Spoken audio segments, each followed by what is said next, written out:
January 30, 2025 is a date earlier than February 10, 2025, correct? Yes. Your Honor. As an answer, for the Your Honor. prosecutor. Your Honor, the witness being asked which Your Honor, ask and came answer. first. I mean, relevance, Your Honor. Relevance. Counsel, if the witness knows and the counsel for respondent will be given the latitude to test the credibility, accuracy, and completeness of the testimony of the witness. But we note your continuing objection, because you already sound frustrated, counsel, in regard to this line of questioning by the I'm very counsel for the patient, Your Honor, respondent. please. I'm very patient. The counsel for respondent may proceed. Witness Thank may you. answer. Sir, but there are no affidavits of the journalists from the media outlets, correct? My question is not found there, Your Honor. Oh, Your Honor, please. My question is I mean, not Your found Honor, there. okay, wait. The counsel is confronting the witness with a document, and he propounded questions, was and then not- he asked another question, and he took the document away. What's Your the Honor, purpose of that? I was Objection, not- Your Honor, please. My question is plain, Your Honor. Let the Do you- witness peruse the document you presented him with. Let My- him answer that through the document. My question is plain, Your Honor. Your Honor, a witness should be allowed to peruse the document I am that he not- was confronted with. Counsels, please.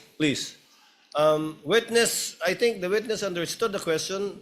Mr. Calilong, you may answer if you understand the question. I will repeat the question, Your Honor. Kindly repeat, counsel. Thank you, Your Honor. Mr. Calilong, you will be testifying once again and will be undergoing cross-examination under the same oath Yes, Your that you Honor. took yesterday. Do you understand that? Yes, Your Honor. Thank you, counsel for respondent. Attorney Narvasa, if you're ready, you may proceed with your cross-examination.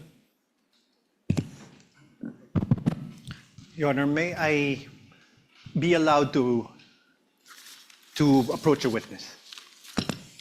You may do so. Thank you, Your counsel. Honor. Good afternoon, Mr. Calilong. Dr. Nuncio. During your direct examination, you testified that you were trained on photo and video authentication. Yes, sir. You said that you were trained for 2 weeks? Specific for photo and video, sir. Sir, my questions are answerable by yes or a no. Could you Yes, sir. please constrain yourself to these questions, unless I tell you, okay? Objection to that, Your Honor, please. And you got this training from Max. Before counsel for respondent proceeds, counsel for the prosecutor to let the presiding officer Your Honor. recognize you first. You are so recognized, sir. What is your objection? Thank you so much. Inasmuch as I would like to accommodate the defense that in asking the question that the witness is to be limited to a yes or no question, Your Honor, please. Unfortunately, Your Honor, please, that's not sanctioned in the rules. There's nothing in our rules that would allow a defense to constrain a witness, even on cross-examination, to answer the questions by a yes or no answer. It's not in the rules. So, Your Honor, please, we cannot constrain a witness to answering either a yes or a no. The witness should be able to qualify. The usual answer by the defense is that it could be handled by the prosecution on redirect. But that is not the case, Your Honor, please. So long as there is nothing in the rules that would allow the defense to constrain the witness to answer yes or no, the prosecution will vehemently object to that, Your Honor, The please. presiding officer May I, Your overrules Honor? the presiding officer overrules the objection. The counsel for prosecutors can make a continuing objection regarding this matter, but it is the position of the presiding officer that the witness is seasoned enough. According to his testimony yesterday, he has attended over, if I recall correctly, 30 hearings already. So he would know how to respond and to explain if the need would arise. And it's up for counsel for the responding if at all to strike out whatever answers that are not responsive to his question. Counsel for responding may proceed. Thank We you. would abide, Your Honor. We would abide. Thank you, counsel for the prosecutors. And you testified that you got this training from MaxCore Interventures, Yes, correct? sir. And you said that the training you got from MaxCore Interventures was in digital forensics. Yes, sir. I have with me in Articles of Partnership of MaxCore Interventures Co. You see that it states that it is the Articles of Partnership of MaxCore Interventures Co. Your Honor, may we allow Attorney Stephen Magallaon to also approach the witnesses stand to peruse the document. And of course, at this juncture, Your Honor, please, I have to object. I have no question yet, Your Honor. Yeah, I am objecting to the witness being shown an articles of incorporation, a Articles of partnership of a partnership, Your Honor, please. Anyways, since the question has not been asked, I will. Let us wait for the question, counsel. In the meantime, the presiding officer allows counsel for the prosecutors to examine the document being presented to the witness. And Your Honor, for the reference of the senators, we are flashing this Articles of Partnership on the screens. Sir, please take a look at page 2 of these articles.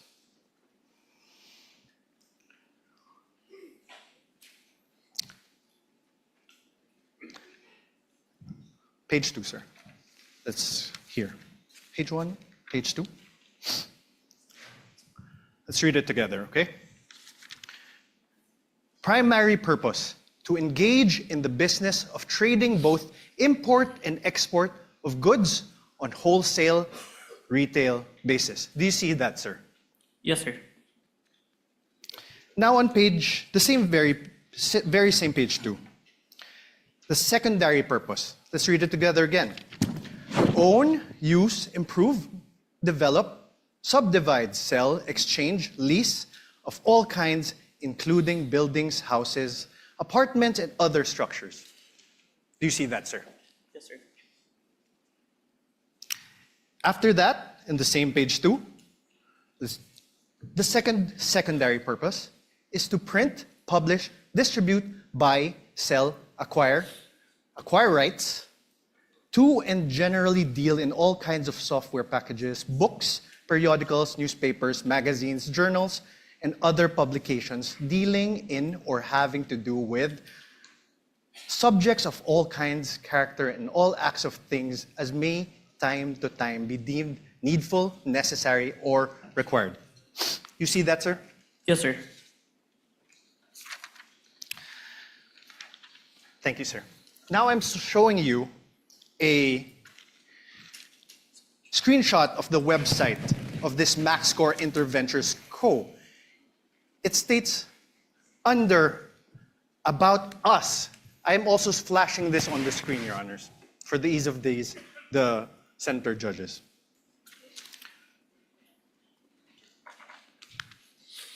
Your Honor, at this juncture, the prosecution will now manifest that there was no question propounded as to the presentation of the Articles of Partnership. And the counsel is now moving forward to the presentation of an alleged website. Therefore, it seems that the defense counsel is the one presenting the documents without propounding any question to this witness. Highly improper, Your Honor, please. Highly improper. The counsel should be asking questions and not presenting document. You will have your turn when the defense team is allowed to present your evidence. 2 documents, no question yet. Highly improper, Your Honor, please. Again, I don't want to put the lawyer on the spot, but that is highly improper. Ask questions. Your Honor, I did ask questions. No, there was no question. Counsel- Can we ask that the transcript be read back? Counsel, kindly proceed. Thank you. Counsel for the prosecutors, with the understanding that Mr. Calilong is not testifying as to the truth of whatever counsel asked him or what he read, because clearly he's not competent Agreed, to Your Honor. testify as to the truth of what is contained in the Articles of Partnership. However, as to the fact that he read it and saw it, up to that extent, and the senator judges are so advised as well. So, ordered. You may proceed, sir. Thank you, sir. And I am on cross, Your Honor. Thank you. Sir, under the words About Us, it says MaxScore Interventures has been established as a one-stop source of different products and services intended for both government and private institutions. Its company tagline, Innovation Without Boundaries, stands true testament to provide customers with quality merchandise, from the simplest to the most sophisticated ones at very affordable prices. The company places a long-term business relationship through customer satisfaction on top of its priority list, with integrity and honesty as the foundation of the company. it envisions to evolve into excellence amidst the competitive pace of information technology. You see that, sir? Yes, sir. Sir, now I'm showing you another screenshot of the website of this MaxScore Interventures Co. You confirm that I'm also flashing this for the ease of the court.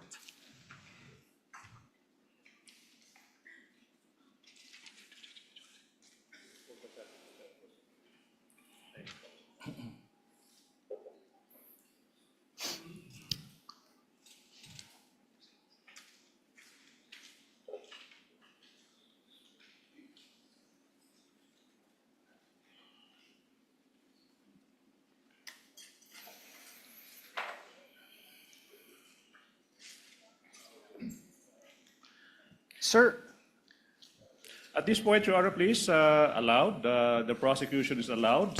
Counsel for the prosecutor is recognized. Your Honor, not by way of an objection, but a manifestation, Your Honor, please.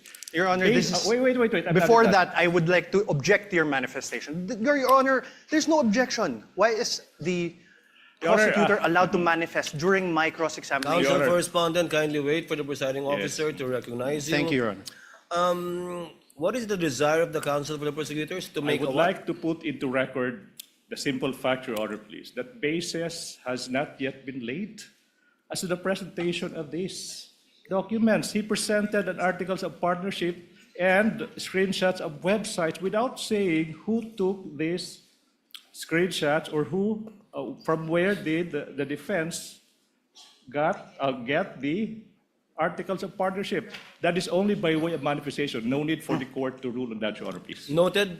Earlier ruling of the presiding officer stands. Counsel may proceed. Your Honor, may I respond? No need, counsel. It was not an objection. Please proceed with your cross. Thank you, Your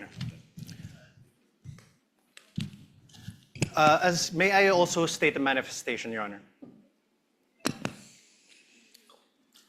Your Honor, the basis of the defense was laid. For the record, the chair will allow it just this Thank you. once, please. The basis of the defense was laid when we asked him whether he testified that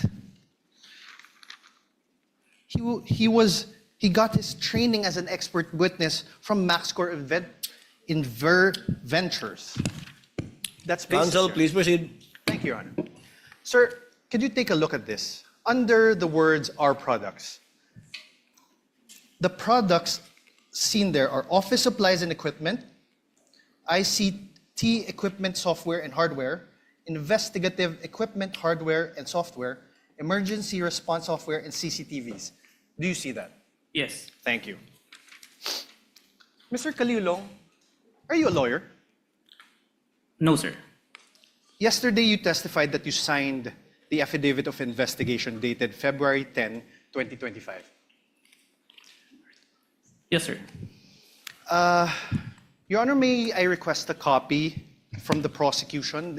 I think it is Exhibit P-4-3 in series. P-4- 3 series. Your Honor, please, manifestation. The witness, number one, mentioned the affidavit of investigation, but that the witness did not identify the documents. So for the record, Your Honor, please, that document is not yet presented in courts as the documentary evidence, Your Honor, please. So highly improper for the defense to elicit that document through this witness, precisely because this witness did not yet identify the affidavit of investigation, Your Honor, please. Which exhibit is this? I believe he did, counsel, but which exhibit is this? Exhibit P-4-3 to Exhibit P-4-3BB, Your Honor. Your Honor, please, if I may, it was not yet identified, but it's pre-marked, Your Honor, please, to be presented by our next witness, Attorney Jeremy Lotok. So highly improper, in as much as we want to accommodate the defense. So who is the signatory in that document? Is it Your Honor, Mr. Calilong is a signatory to that document. is one of the signatories? Yes. Is one of the signatories? But the counsel for prosecutor is correct. This document has not yet been identified by any of the witness for the counsel for the prosecutors. You Yes. will get your chance, counsel for the respondent, when Attorney Lotok testifies later, which I believe this is the only exhibit that he will be testifying to. All right, Your Honor. Kindly proceed, counsel. You mentioned a affidavit of investigation, correct? Yes, sir. And this affidavit of investigation, you sent a copy to the House of Representatives Committee on Justice. Yes, sir. You identified it during the House Committee hearings on April 29, 2025. Yes, sir. I'm showing you now an affidavit of investigation. This is marked as Exhibit D-4-46 and series, Your Honor. D-4-46 and series. Is there a counterpart marking from the counsel for prosecutors? Yes, Your Honor. This is P-1, P-4-3 to P-4-3BB. Thank you. For the record. This annex of this affidavit of investigation has appendages, correct? Annexes. Yes, sir. And it forms a whole, correct? Yes, sir. Okay. Sir, do you confirm that you signed this? I'm one of the signatories, sir. Do you want me to have him identify a signature? Okay. Your Honor, do you have here, sir? Kaso lang, sir, yung sinumpit remote po, I withdraw, Your Honor. Apart from this affidavit of investigation, dated February 10, are you aware if there is another affidavit of investigation executed by the NBI represented by the Cybercrime Division in relation to this case? This is the only one that is submitted, sir. No, executed, signed. Honor, My question is the defense executed. cannot argue with the witness, Your Honor, please. The witness would know how to respond, counsel. If he is not responsive to your question, do not argue with the witness. Yes, Your Kindly Honor. rephrase. Apart from this affidavit of investigation, are you aware if there is any other affidavit of investigation signed by the NBI represented by the cybercrime? Okay, at that juncture, I have to object. Vague, Your Honor, affidavit of investigation signed Related by to the this NBI. case, Your There could Honor. be thousands Related of to this documents. case. If the witness knows, witness may answer. Is there any other affidavit of investigation executed by the NBI cybercrime in relation to this case, witness? As far as I remember, sir, this is the final affidavit of investigation, sir. Final affidavit. Are you sure, Agent? Let me remind you that you are under oath. Yes, sir. I have with me a certification, a DOJ certification, executed by J.V. Lawrence B. Bandung, Senior Assistant State Prosecutor J.V. Bandung. For the record, Your Honor, this is Exhibit D-4-29 for the defense. Do you see this, sir? Yes, sir. This certification dated February 5, 2025, states, and I quote, the complaint referral does not contain all the necessary evidence to prove the essential elements of the crime. Therefore, it is recommended that the same be first referred for case buildup. Do you see that? Yes, sir.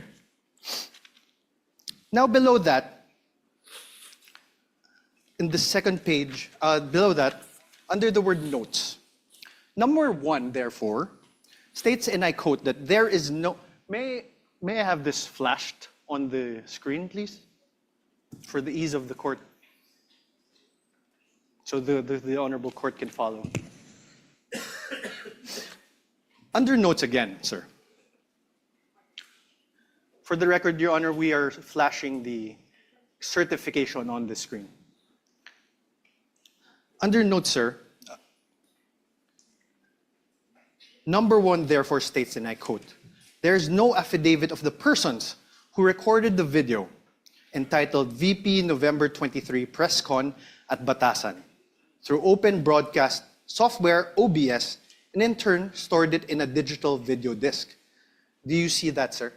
Yes, sir. Let's go to page 2. On paragraph 7, it states, and I quote, "One of the elements of the crime of grave threats is that the offender threatens another with infliction upon the latter's person, honor, or property, or upon that of the latter's family of any wrong amounting to any crime.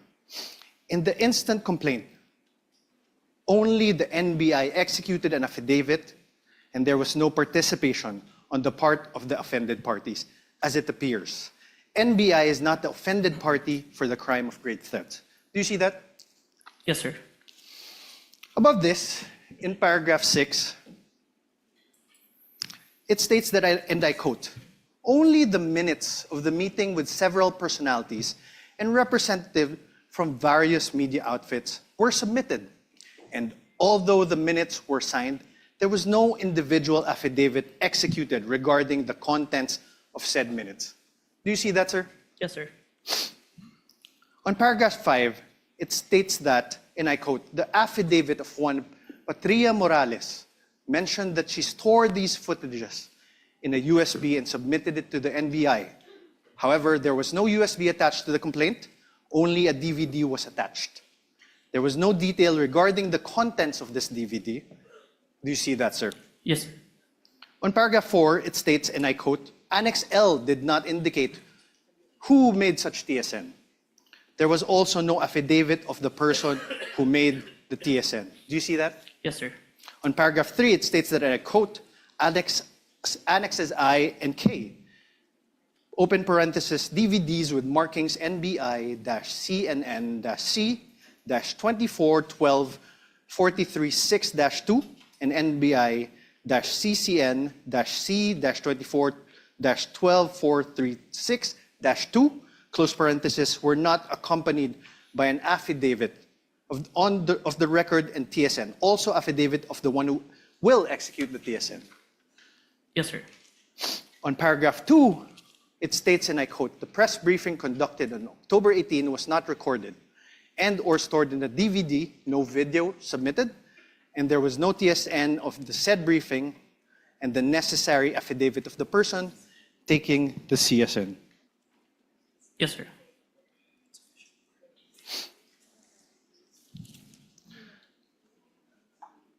Now you are aware,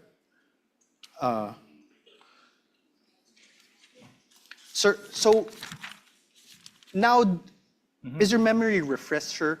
Did the DOJ send back the original affidavit of investigation to the NBI? Yes, sir. As far as Thank you. Now, you are aware that on February 11, 2025, the NBI, through its then director, retired Judge Jaime B. Santiago, wrote to the Office of the Prosecutor General submitting a revised affidavit of investigation.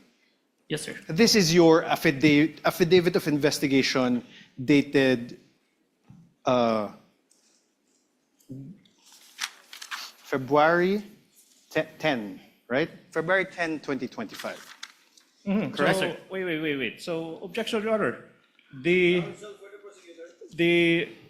defense said that this is your affidavit, dated February 10, without showing any document to I'm the asking, witness. sir, How could the witness answer to a question that is not accompanied with a document? That should be the basis for the question and the and answer, this Your is Honors. your affidavit. I will reform, Your Honor. Kindly reform, counsel. Thank you, Your Honor. This is your affidavit dated February 10, 2024, correct? Please check.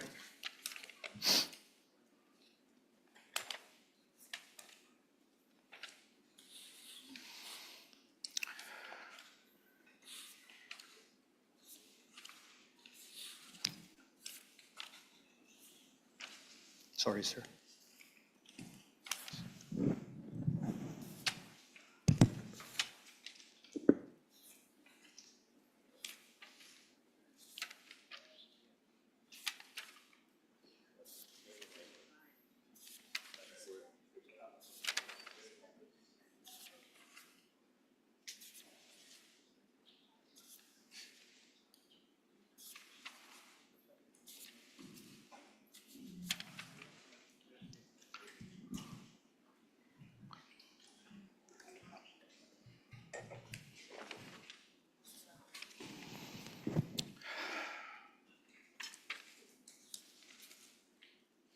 Can I make a manifestation, Your Honor, please? Your I'm Honor, can we observing- object again to this manifestation? Manifestation. I will not even object. I'm being generous. Your Honor, Counsel, wit- let's wait for the witness to review it. It's a voluminous document. And Ano, the signature is on the last page. You can make the corresponding objection to Signature. the style, manner, or cross-examination of the counsel for responding at the proper time. Signature. Ayan na tayo. Ayan po.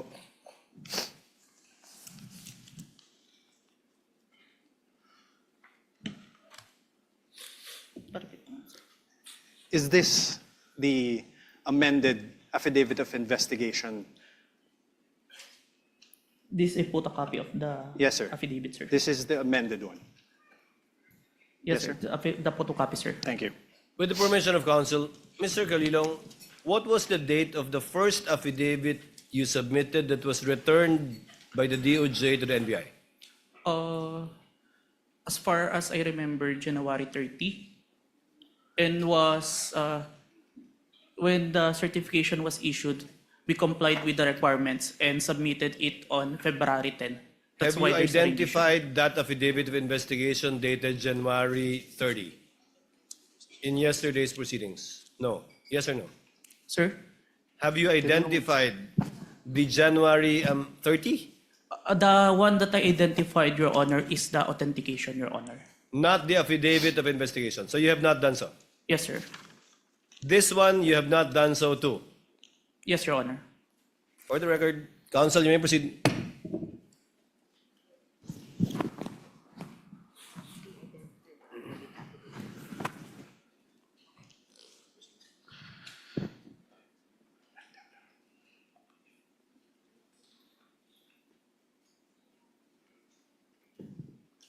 I'm showing you now a letter dated January 30 from the former NBI Director Jaime Santiago. now I have to object, Your Honor, please. You know, the defense has been confronting this witness with documents, even without marking and identifying the source of these documents. Your It's Honor, like that's- plucking out of thin air a document, presenting them the document to the witness, and withdrawing the document Your Honor, that's up without to the... even introducing this piece of evidence, this piece of exhibits into evidence. So my question is, through the presiding officer, is the defense not entering these documents into evidence, Your Honor, please? They can do so at the proper time, counsel, but insofar as the witness is concerned, I think the basis was laid when he said that he executed only one affidavit of investigation in connection with this case. Now it seems that there are two affidavits, I would like to make both of which have not yet been presented. One will be presented, I think, by Attorney Lotok. Your Honor, for but the the first record- one, we're not aware of it. Is that correct, counsel, for the respondent? Your Honor, he just identified a copy of the affidavit of investigation. Dated January 30? April 10, 2025. Your Honor. April, February February 10. 10. Sorry, Your Honor. February 10. February 10, Your Honor, please. What about the first affidavit? The witness said he had the first affidavit. Yes, Your Honor. Not yet. Not yet. Yes. You only cited a January 30 letter of Yes, the Your Honor. former NBI. I cited, Your Honor, a Director. certification by the DOJ returning an affidavit. And that is now the problem, Your Honor. In fact, even I am confused because the documents are not introduced into evidence by the defense. Counsel, please, As an- please proceed and kindly help the court to be clarified you. regarding this matter. You mentioned that you mentioned that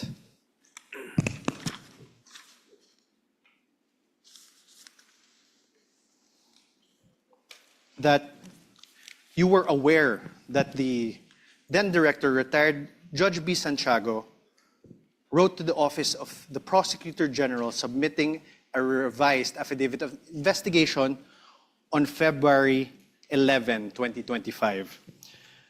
I'm showing you now that letter dated February 11, 2025. For the record, this is Exhibit D-4-43 Of for the defense. Up for the defense, you mean pre-marked, I Pre-marked. suppose.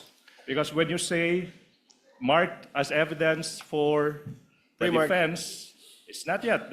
Your turn has, I mean, you have yet to present your exhibit, so it should be pre-marked, Your Honor, please.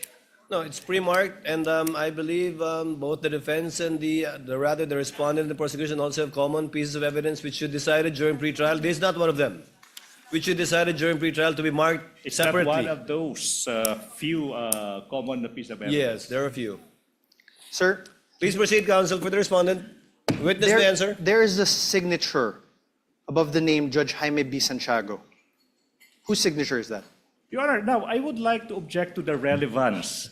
A letter is being, the witness is being confronted with a letter coming from the former NBI Director, Judge Jaime B. Santiago, and this witness is now being asked to identify whose signature is that. That's obvious. I'll allow it conditionally if you can show the relevance Your insofar Honor- as your ability to test the credibility and the accuracy of the witness is concerned. In the meantime, I'll allow it. Kindly show the connection, counsel. Thank you.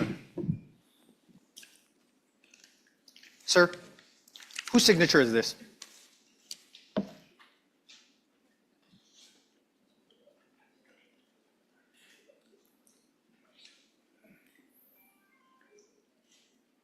As far as I remember, signature of Director Santiago, sir. Thank you. On the last line of the letter, on the fourth page, sir, please take a look. Last line. It says, and I quote, "To support our recommendations attached herein is the revised affidavit of investigation, including its attachments." Did you see that, Agent? Yes, sir. Thank you. And you confirm that the former NBI Director, Jaime Santiago, wrote to the Prosecutor General, Richard Anthony D. Fadolion, a letter dated January 30, 2025. This is one of the documents that you submitted to the Committee on Justice, correct? Where's Okay, I will show you now.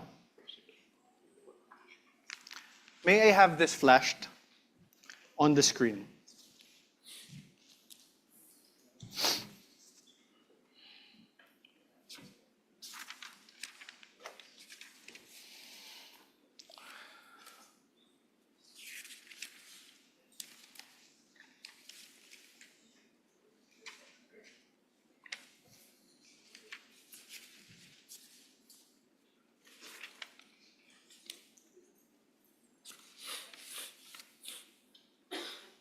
Do you recall this document? Yes, sir. Yes.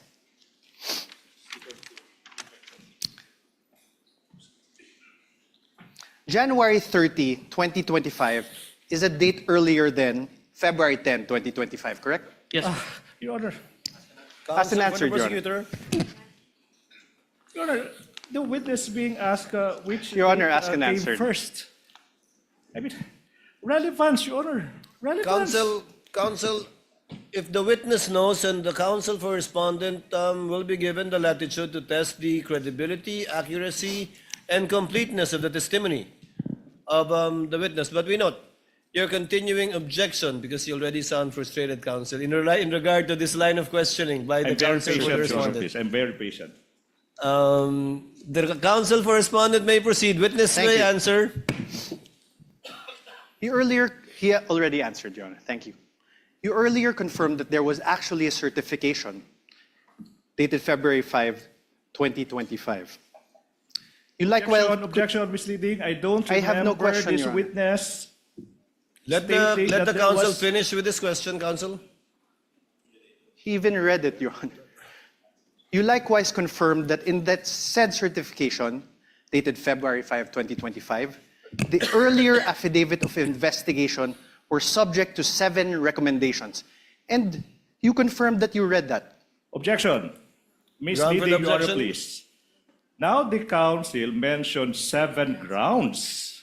7 grounds, and I don't remember this witness uttering the term 7 grounds.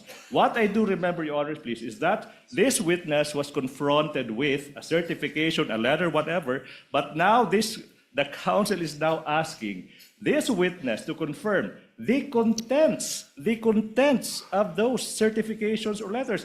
Misleading. No, That's not allowed during cross. The counsel is now assuming facts that have yet to be established. Can I repeat that?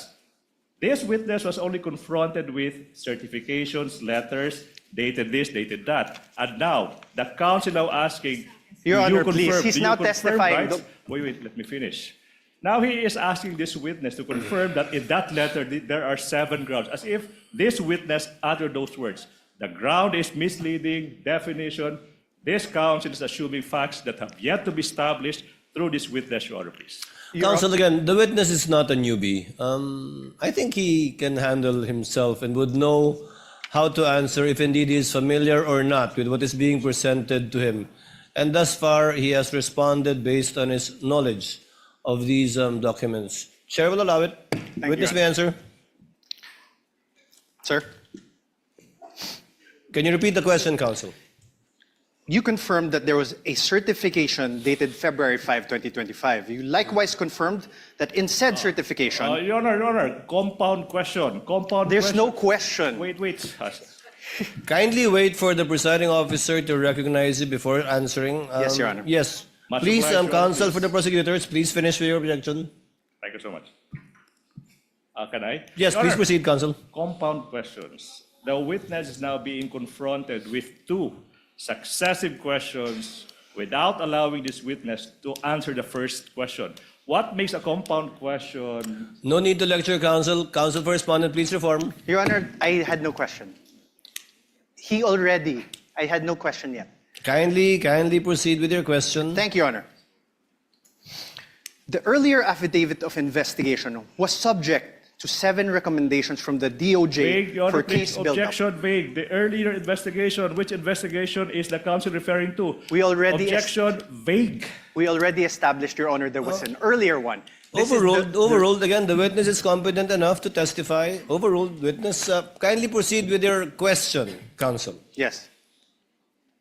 In the revised affidavit of investigation dated February 10, 2025, that you identified, despite DOJ's recommendation number 6 that you earlier read, Objection, Your Honor, objection. Sir, Your Honor, I'm not If yet the finished. ground is Can we already- wait for the counsel to finish with his question, counsel, please? Okay, Your Honor. The question, sir, there were still no affidavits of the journalists from the media outlets in your affidavit of investigation dated February 10.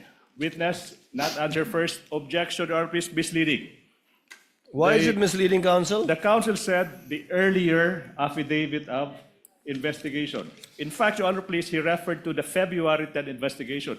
That's not the earlier investigation. That is the final affidavit investigation submitted to the DOJ. Misleading. Misleading, Your Honor. Your Honor, The presiding officer will ask the question.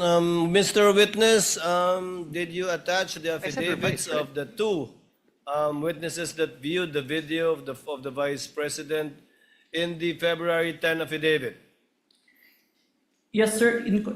Let me qualify my answer in number 6, sir. You may do so. In number 6, sir, the DOJ requested an affidavit to be executed regarding the contents of the minutes. I executed an affidavit attesting to those minutes, sir, which I'm part of the interview, sir. But was it attached to the February 10 affidavit? Yes, sir. Counsel for the respondent, your witness. thank you. Sir, but there are no affidavits of the journalists from the media outlets, correct? My question is not found there, Your Honor. Oh, Your Honor, please. My question is I mean, not Your found Honor. there. Okay, wait. The counsel is confronting the witness with a document, and he propounded I questions, was and then not- he asked another question, and he took the document away. What's Your the Honor, purpose of that? I was Objection, n- Your Honor, please. My question is plain, Your Honor. Let the Do you- witness peruse the document you presented him with. Let My- him answer that through the document. My question is plain, Your Honor. Your Honor, a witness should be allowed to peruse the document I am that he not- was confronted with. Counsels, please, please. Witness, I think the witness understood the question. Mr. Calilong, you may answer if you understand the question. I will repeat the question, Your Honor. Kindly repeat, counsel. Thank you, Your Honor. There is still no affidavits of the journalists from media outlets appended on your revised affidavit of investigation, sir. May I qualify my answer? No, sir. Oh. Just answer a yes or no. Kindly look at the document presented to you. On redirect, counsel can make you explain the disparity, if any. The question is simple. Are the affidavits attached to the affidavit of investigation?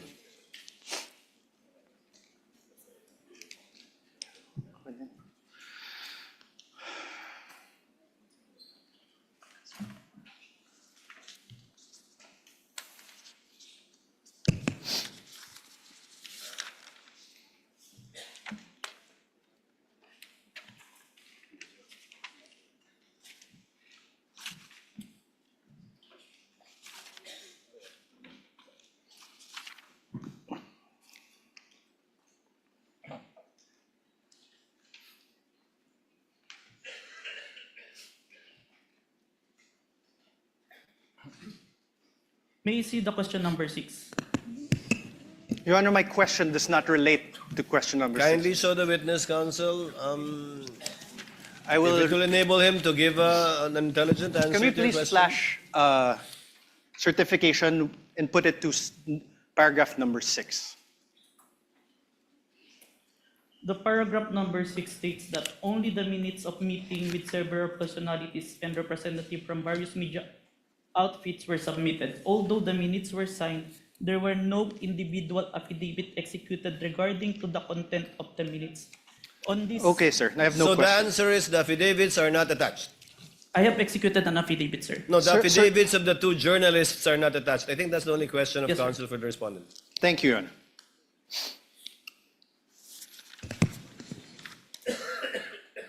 Instead, sir, as you confirmed, what you appended to the affidavit of investigation are affidavits of NBI agents, correct?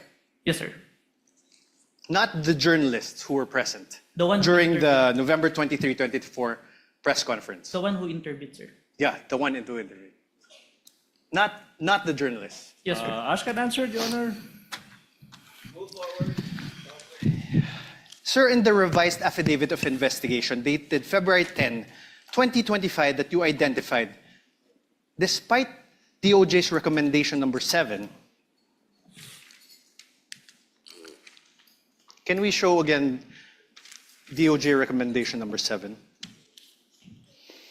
In the certification dated February 5, 2025, it is still the NBI Cybercrime Division that is the complainant.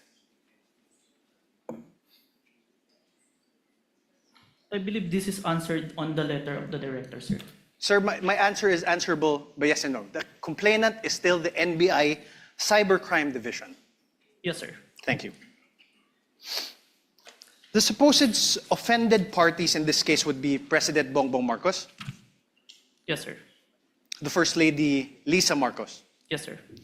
the former Speaker of the House Martin Romualdez. Yes, sir. Did President Marcos appear before the NBI during its investigation? No, sir. Did the First Lady Lisa Marcos appear before the NBI during its investigation? No, sir. Did the former Speaker Martin Romualdez appear before the NBI during its investigation? No, sir. Sir, I'm showing you again for the record the affidavit investigation. Sir, did you attach to that affidavit of investigation dated February 10, 2025, an affidavit of the President Marcos? Only the responses, sir. Sir, listen to my question. That's Did the you- answer. Your Honor, he did not answer, so I am entitled to That's ask his again. answer. Not responsive. The question was, Mr. Witness, did you attach the affidavit of President Marcos to the February 10 affidavit? No, sir. Did you attach an affidavit of the First Lady, Lisa Marcos, on your affidavit? No, sir. Did you attach an affidavit of former Speaker Martin Romualdez on your affidavit of investigation? No, sir. To your knowledge, if you know, sir, did President Marcos file any criminal complaint against Vice President Sarah Duterte as a result of the November 23, 2024 online press conference? He made a statement. No, sir. My question is, if you know, did the President file any criminal complaint against the Vice President? I have no personal knowledge. Did the First Lady Lisa Araneta Marcos file any criminal complaint against VP Sarah? I have no personal knowledge. How about the Speaker Martin Romualdez? Did he file any criminal complaint against VP Sarah as a result of the November 23, 2024 online press conference? I have no personal knowledge. Did you really investigate this case? Oh, Your Withdrawn, Honor, Your Honor. argumentative, Withdrawn. Your Honor, please. Withdrawn. Did you really investigate Withdrawn. this? How about Question the has been Speaker withdrawn. Martin Romualdez? In other words, sir, the alleged offended parties were not included as complainants in the case you filed with the Department of Justice. Yes, sir. Thank you. Based, Thank you. And despite the fact that the NBI Cybercrime Division did not comply with recommendations number 6 and number 7 in the certification dated February 5, 2026, it nevertheless filed the revised affidavit of investigation dated February 10, 2025 that you identified today. can I qualify my answer, sir? No, sir. Just answer with a yes or no. Witness may be allowed to answer according to how he wishes to explain. You may proceed, Mr. Witness, to answer. Yes, sir. Thank you, Your Honor. For this case po, we complied with the requirements of the DOJ. That's why we secured a second certification wherein our documents is enough for preliminary investigation, sir. Okay, thank you. And this certification is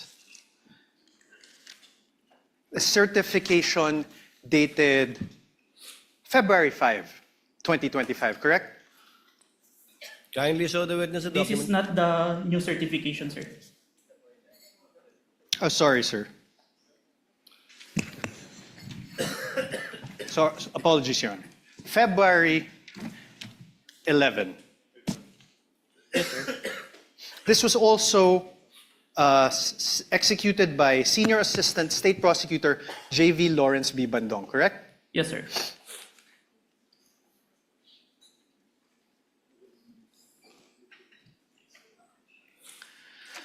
Now let's discuss the nature of the investigation you conducted. You claimed in your affidavit, sir, affidavit of investigation, that the NBI began its investigation into the VP's remarks because it was directed by the DOJ to do so. Motu proprio and directed, sir. Okay. Do you understand what you just said, sir? Oh, Yes, sir. oh. Can I I'm object asking, to that, sir. Your Honor, please? I'm asking, sir, it argumentative. makes sense, Your Honor. Argumentative counsel. Move on. Mutu proprio, sir, means, Oh, no, objection. You cannot lecture, counsel. This is sir, what does cross-examination. you mentioned mutu proprio. What does it mean? Even without a complainant, we started the investigation, sir. Are you sure, sir? Oh, argumentative. Are you sure, I get- sir? Move on, Are counsel. you Move sure, on. sir? How?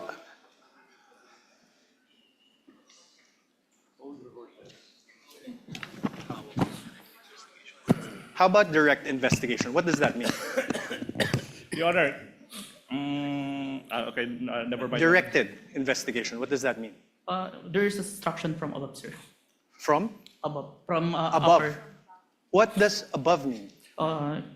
It may be the DOJ or the higher. Higher. What's higher than the DOJ? Based on that, it's only the DOJ, sir. Based on. You said above the DOJ, sir. No, sir. Above the Sir, NBI, sir. you said above. May I ask for a reading? Argumentative, Your Honor, Counsel, argumentative. counsel, again, I would have to sustain the objection. It is argumentative. I heard All the right, answer, Your and he meant as a general term above, but referring apparently to only the DOJ in this particular instance. We submit, Your Honor. Please proceed. You confirmed that the NBI Cybercrime Division is the complainant in the case against the Vice President and that the DOJ filed this with the The NBI filed this with the DOJ. Objection compound, No, Your Honor. That's a no compound question, Your Honor. That was just a statement. Counsel, Oh, kindly wait. exactly. Your Honor, a He's laying statement. the basis for a question. Go to your question, counsel. Sir, the NBI, of course you're from the NBI, is under the Department of Justice. Yes, sir. Your Honor, we can take judicial notice of that. We Your cannot- Honor, if I'm on cross, Your Honor. I know, but I'm on cross. there are things that No. did not be discussed. Your Honor, please. Counsel- Can I, Your Honor? Your Honor, please. Counsel, let's give him some latitude. Secret- Although we Much obliged, Your Honor, can, much although we obliged. can take judicial notice of that, it's part of his cross-examination. Yes, thank you, Your Honor. The Secretary of Justice is meanwhile the head of the DOJ, correct? Yes, sir. It's the Secretary of Justice exercises control and supervision over the NBI. Yes, but even No, without- no more questions. The witness Yes is or no, answering. Mr. Witness? If you know, Can you repeat, sir? Mr. Witness? The Secretary of Justice exercises control and supervision over the NBI. Yes or no? We are under, sir. But we're independent. So you do not know. Oh, Your Honor, that's sorry. argumentative. So Sir, you are do you- not know? All right, Your Honor. Are you aware of Book 4, Chapter 8, Oh. Supervision and Control of the Admin Code? Your Section Honor. 39. Your Honor, I have no Your Honor. question yet. Yeah. Please. Yeah. Section Counsel for the 39. prosecutor, let the counsel for respondent finish his question. Yes, Your Honor. Section 39 thereof, Secretary's authority. The Secretary shall have the supervision and control over the bureaus, offices, and agencies under him. Supervision and control. Sir, my question is this. Is the NBI, the National Bureau of Investigation, under a bureau under the Department of Justice? Yes, sir. Thank you. And, sir, the President has control over all executive departments, correct? I believe so, sir. The DOJ is one of those executive departments, correct? Yes, sir. And the current President is Ferdinand Marcos Jr., correct? We agree to that. That's judicial notice. Your Honor, please. Yes There's or no no? other Yes. president. We Oh, only he have answered one already, Your president. Already asked and answered. The head of the executive branch is President Ferdinand Marcos Jr., correct? Yes, sir. The very same Ferdinand Marcos Jr., who you said was an offended party in the case against Vice President Duterte. Yes, sir. So, in other words, the NBI investigated and filed the complaint. The DOJ directed the investigation and will determine whether the case should proceed to court.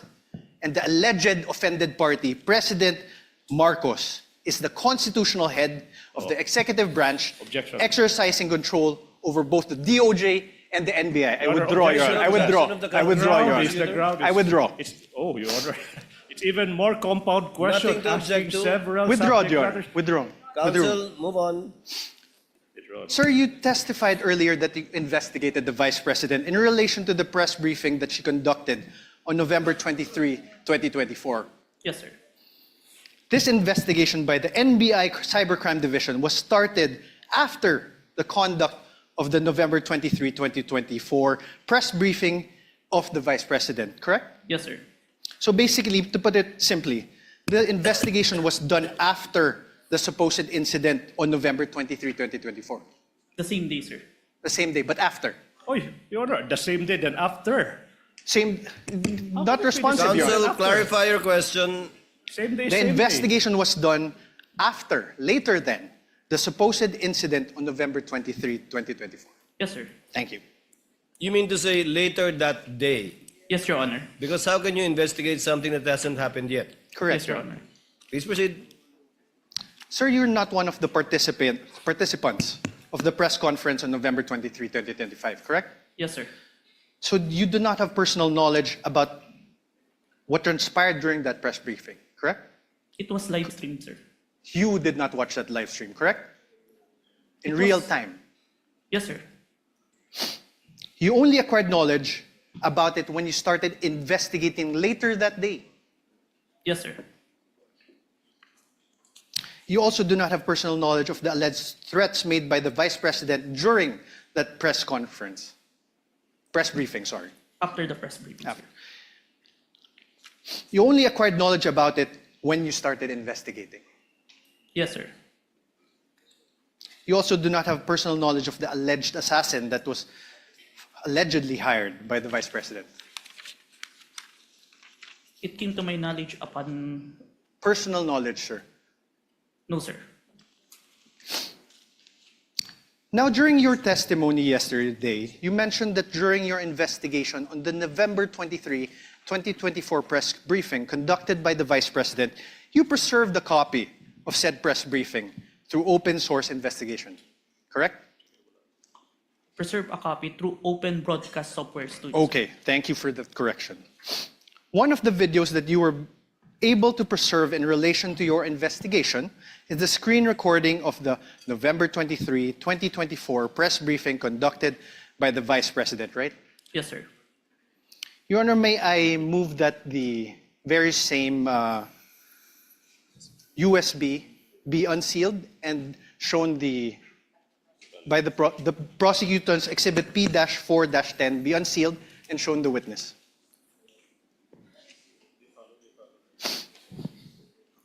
Counsel for the prosecutor so instructed. Thank you, Your Honor.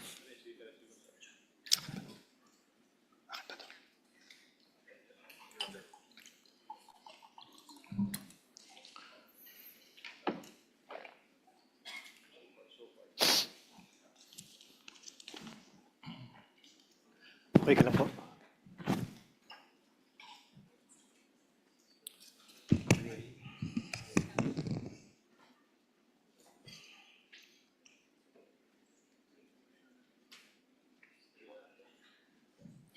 Wait lang.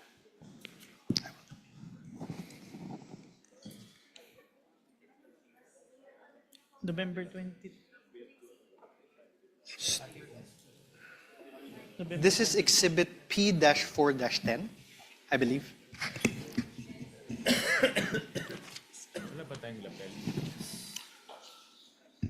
Your Honor, may I request that he unseal the USB and that it be allowed to be played?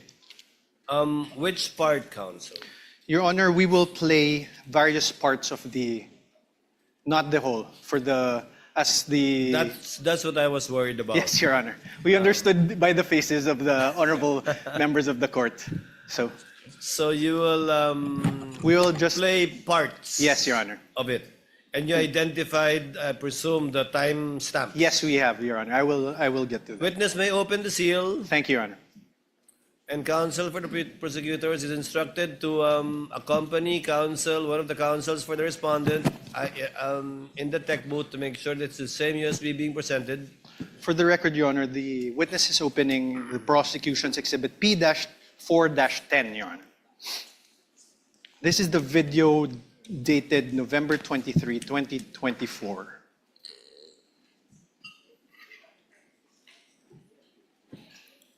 I have unsealed the flash drive, sir. Counsel this with understanding, okay, very much like yesterday, that this USB will again be sealed and signed by both parties. Yes, Your Honor. Your Honor, may request that this be played. Here, brother. Sorry. Counsel for the prosecutors, kindly accompany a representative from the counsel of the respondent to the tech booth to make sure the same USB to be played. Kindly just guide us through, Counsel Attorney Narvas, as regards the timestamps. Thank you, Your Honor. I will. Please don't forget your promise that it's not going to be the whole 2 hours. Yes, Your Honor.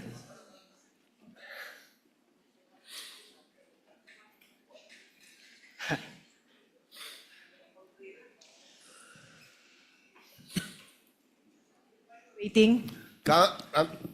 Senator Judge Pia Cayetano, what is your pleasure, ma'am? Yes. If it's possible, Mr. President, if our Secretariat can install a monitor here because magkaka-stiff neck na po ako watching this. And it really doesn't look nice that I'm slouched there looking this way. So, and then this one here is a little bit, not for videos, but for the copies of affidavit, it's quite difficult. So if they can put one here, the others want another, but I can speak for those in the front row we would like to request. Thank you. The clerk of court, rather, is instructed to kindly install a TV monitor in front of the tables of the counsel for the parties instead of at the witness stand, both sides.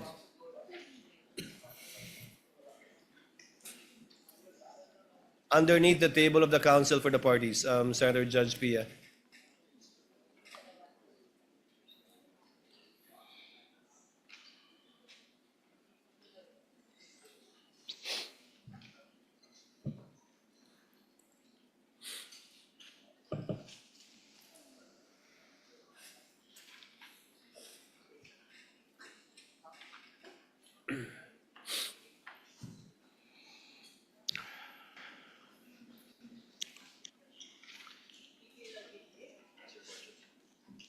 Counsel, for the record and for reference, kindly identify the timestamp that you will be playing. I presume in chronological order. Your Honor, for the record, we are showing the witness a part of the video marked as the prosecution's Exhibit P-4-10. First video, the timestamp around 0001:27 to 0002:20 of the November 23, 2023 press briefing as contained in the video that you identified yesterday, sir. Your Honor, may we ask that the video be played at those specific timestamps? I did an apology. And then, ang sabi po nila, I just have to do an MR. And I did an MR, but they did not rule on it. And then suddenly they have an order transferring me. When ang nauna naman na order ng final ng lawyers namin was an MR to lift that order of contempt. Because they said that was the procedure. If they were not able to rule on that, how were they able to come up with an order, to transfer me to the women's correctional in the dead of the night? I mean, bakit ganun? Wala na bang rights yung mga tao? They just go to your room and then just get...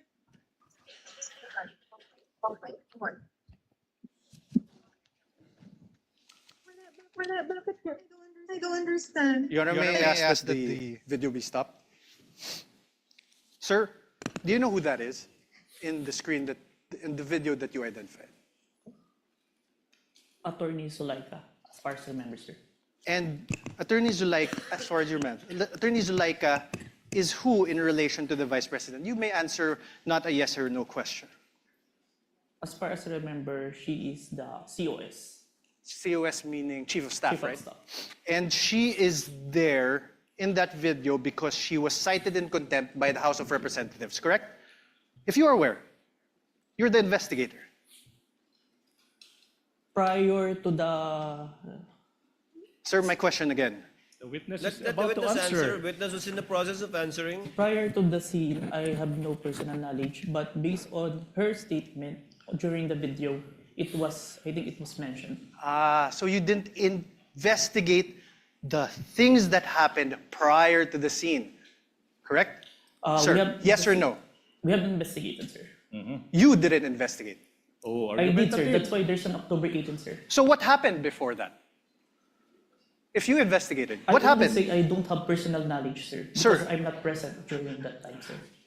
Witness is not responsive. The question was, what happened prior to this video, this particular clip of the video, if you know, given that you investigated the incident, as you said? As far as I remember, there is a hearing in the House of Representatives. What committee, sir? I can't remember the committee, sir. What happened, sir?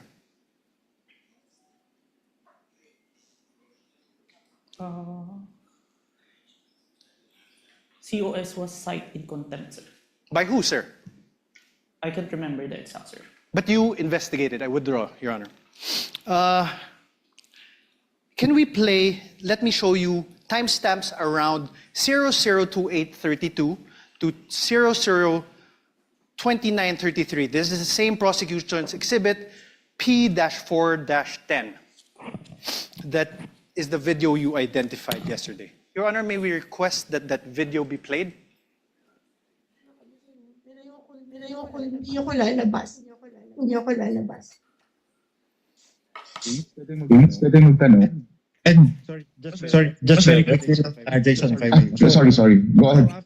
So after you pushed back attorney, they left the room, no? Tama ba? Did I appreciate that that detail accurately? Because I think alam din naman nila na mali yung ginagawa nila. You don't free people in the dead of the night. What is that? It served, di ba, office business hour, I mean official business hours. Because hindi naman po ako criminal eh. I am not a criminal. I am already here in their facility. I have assured them already that I will attend their hearing on Monday. So why will they treat me like that? So that's why I said I want my lawyer. I want my lawyer. Stop, please. Sir, did you consider this in making your evaluation in the revised affidavit of investigation dated February 10, 2025? Yes, sir. Thank you. Now let me show you timestamps around 003305 to 003432 of the November 23, 2023 press briefing as contained in the video that you identified yesterday, the prosecution's exhibit P-4-10. Your Honor, may we request that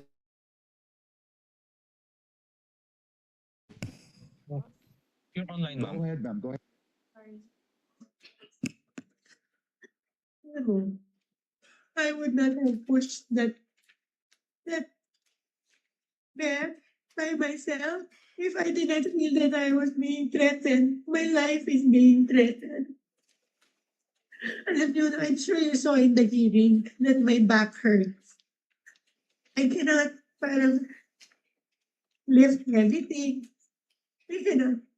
But dahil natakot ako, I feared for my life. I really pushed that myself. Because hindi lang to harassment. This is really a threat to my life. They gang up on you in the middle of the night? Huh? How is that done? Isn't that a threat to my life? Alam nila that I'm sick. I have said that repeatedly when the doctor came here. Stop. Thank you. Sir, did you investigate the threats to Attorney Zulaika's life? We need a complaint for this one. That's why Yes or no, sir? Did you investigate? we did not, because there's You there's did no not. complaint. Okay, thank you. The motto pro No question, sir. If the witness may be allowed to answer, Your Honor? I had no question. Already answered. Did you consider this part in making your evaluation in the revised affidavit? Asked and answered. He said This is a yes different earlier. part, Your Honor. This is a There's different part. Did you Witness may consider answer. this part in your evaluation in the revised affidavit of investigation dated February 10, 2025? yes, sir.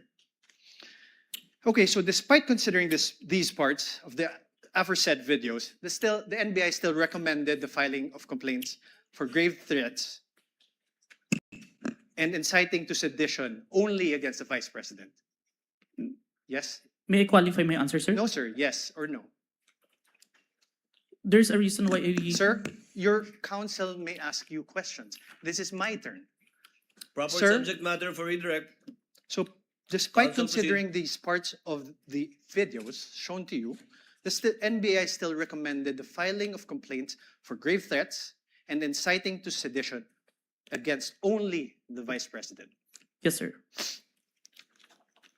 Now, in the revised affidavit of investigation dated February 10, 2025, in page 15, paragraph 40 thereof, it is stated there, and I quote, "We unanimously believe that Vice President Duterte may be held liable for grave threats defined and penalized under Article 282 of the Revised Penal Code and inciting to sedition defined and penalized under Article 142 of the Revised Penal Code in relation to RA 1017-5 or the Cybercrime Prevention Act of 2012.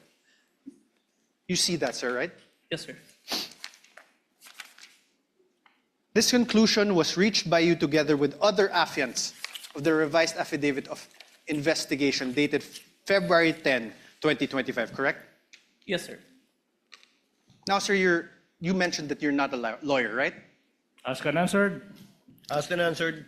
To date, Move on, we are Counsel. aware, are you aware if any court has convicted the Vice President for grave threats over what transpired on November 23, 2024?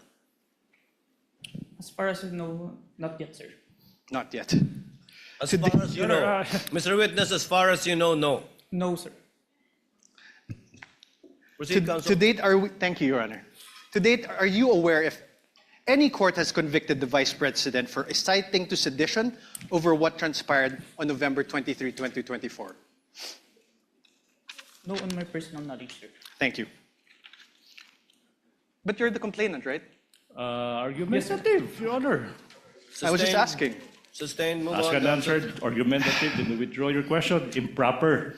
Attached to the revised affidavit of investigation, which you identified and submitted to the DOJ and the Committee on Justice, is your affidavit of transcription of the press conference on November 23, 2024. I am showing you this now. For the record, sir, Your Honor, I will show the...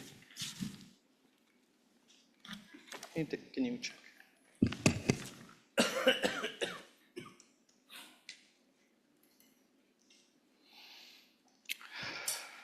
Sir, please take a look.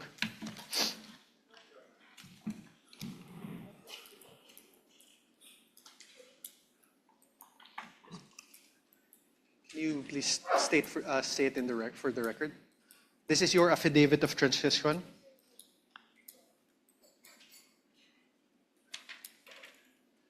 Yes, sir. This is a photocopy of my affidavit of transcription, sir. This refers to the press conference on November 23, 2024.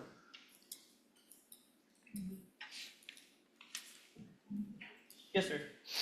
You signed this on December 20, 2024. Yes, sir. Sir, please take a look at your paragraph 2. Let's read it together. In relation to the ongoing investigation, the undersigned was tasked to transcribe the screen-recorded video of the press conference of Vice President Sarah Duterte on 23 November 2024, which was saved on a DVD. You read that, sir? Yes, sir. On paragraph 3 thereof, let's read it together. Undersigned transcribed the video mentioned above which resulted in a CCD transcript hereto attached. Yes, sir. You read that, sir? And 4, I hereby certify that the above-mentioned digital evidence has been faithfully transcribed and that has not been edited, altered, or changed in any way. Did you read that, sir? Yes, sir. And I am, on number 5, paragraph 5, I am executing this affidavit to attest to the truth of the foregoing facts and circumstances and for whatever legal intent and purpose it may serve. Yes, Did you read that, sir? Yes, sir. These statements of yours, this affidavit of yours, these were all done under oath, correct? Yes, sir. And you were offered as an expert in digital forensic examination with a whopping 2 weeks of training. Do you confirm that that transcription of the screen-recorded video of the press conference of VP Sarah Duterte on the 23 November 2024 has been faithfully transcribed? I don't remember that I was introduced as expert, but a competent witness. Okay, sir, but my question is, the press conference of VP Sarah Duterte, that the transcription of the screen-recorded video of the press conference of VP Sarah Duterte on 23 November 2024 was faithfully transcribed by you. Yes, sir.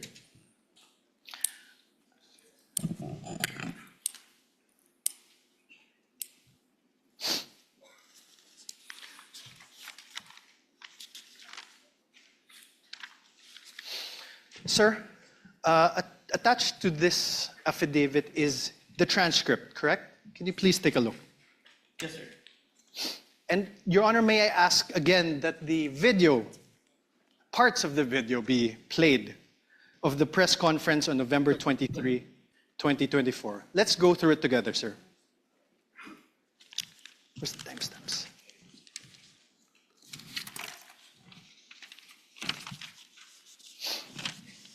First, let's go to around timestamp 00446. Your Honor, may I request that the video be played? Sir, please Steps after this order, are you going to file, are you going to trigger na po ba, ma'am, the filing? I am not leaving this room. I am a here in the House of Representatives detention facility for 5 days until the hearing on Monday. Nobody can just come in here and demand to transfer me in the middle of the night. I have my right. Okay, ma'am. Any crime. I am not leaving this room. Stop. Okay po, ma'am. Yun lang po, ma'am. You heard that, sir? Do you want to repeat it? I heard it. You heard it. Sir, in the first, you see also where that part is? Can you see it? Start with the question with Red Mendoza, sir. Okay, after the Zuleika Lopez. Did you hear that? Yes, sir. Okay. Mr. Witness, kindly speak to the mic. Yes, Your Honor. You heard, she said, I am not leaving this room. I am a detainee here in the House of Representatives detention facility for 5 days until the hearing on Monday. That is the first sentence, sir. My question is this. Does your transcript have the words a detainee? Can you repeat the video, sir? Okay, let's do it. Please repeat. Please play for the video again, please. Instructed to kindly play the video timestamp identified by counsel for respondent. You're going to trigger na po ba, ma'am, the filing? I am not leaving this room. I am a here in the House of Representatives detention facility for 5 days. That part that the detainee is inaudible, the only I heard. That's You why. heard the, correct? Yes. Are the words or the sounds the there? Here. Huh? Here. Yes. Here. Okay. Please play. How about the last part of the paragraph? She said, I have my rights. I am not accused of any crime. I am not leaving this room. Does your paragraph in your transcript have the word accused after not? Can you play the video, sir? Speak to Please the play the microphone, video please. again. Speak to the microphone. Tech is instructed to play the video. Witness is instructed to speak to the mic. Demand to transfer me in the middle of the night. I have my rights. I am Okay, not ma'am. accused of any crime. I am not leaving this room. More. Play, please. Okay po, ma'am. Yun lang po, ma'am. Thank you po, ma'am. Wait. Yeah. Back. Any other question? 0446, please. I'm sorry, ma'am, kasi I understand, ma'am. Ma'am, this is my last question, and I'm very much sorry. I'm so triggered na po ba, ma'am, the filing? I am not leaving this room. I am a here in the House of Representatives detention facility for 5 days until the hearing on Monday. Nobody can just come in here and demand to transfer me in the middle of the night. I have my rights. I am Okay, not ma'am. accused of any crime. I am not leaving this room. Stop. Okay po, ma'am. Is the word accused in your transcript? What I heard is root, sir, The root of any crime. of any crime. Yes, sir. Let's play 001238. Can you please go to 001238? Personal. Nabigay sa iyo. Yung contempt. Diba? Sinabi nila sa iyo, isip namin yung contempt. Excuse mo yung apat. Sabi nila sa akin, if you notice it earlier in the hearing, diba? Sinuspend po ng Chairman Chua yung... Wait. yung Stop, please. Your Honor, please. see Now, I'm now registering my objection as to the relevance, Your Honor, please. If I may explain, Your Honor, of this line of questioning, Your Honor, please, if I may. Counsel may explain his objection. Your Honor, please.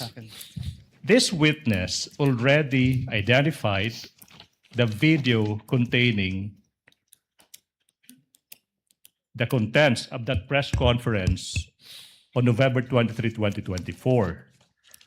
And the council is now confronting this witness whether there are minuscule portions of the 2-hour video, like detainee, accused, whether this appear in the transcription. Now the question, the basis for the objection is irrelevant. How can it be relevant? How can it be relevant, assuming but not conceding that these two minuscule words, detainee and accused, are not reflected in the transcript, when in fact this witness said he investigated not only on the basis of the transcript, but on the basis of the video that he himself viewed? What's the relevance? Overruled. Part of cross to test the accuracy and the truthfulness of the witness insofar as his transcription of the video is concerned. Thank you. Counsel may proceed. Thank you. Please play again 001238.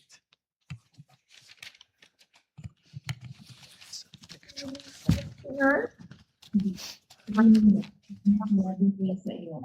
Kaya yung contempt. Di ba sinabi nila sa iyo, namin yung contempt. Ang mo yung akap. Sa akin, you notice if you were in the hearing, di ba? Sinuspend po ng Chairman Chua yung session. Tapos, nung sinayin po ako ni Congressman Castro in contempt, then after that, nag-rule sila. Tapos, then sinuspend niya. Tapos, lumapit po sila. Nag-huddle sila. And then, they called my lawyer. And then, told him na kausapin ko. So, lumapit ako. And I really apologize. I said, you know, that letter to the Commission on Audit was really a position of the agency. It is our stand. Like all, di ba? Like, meron kang points na gusto mo i-raise. We respectfully parang raised our points to the Commission on Audit. Alam ko, hindi naman po yung mali kasi that was our right as an agency. Because there was an ongoing audit investigation. Pero hindi naman namin kinukuha.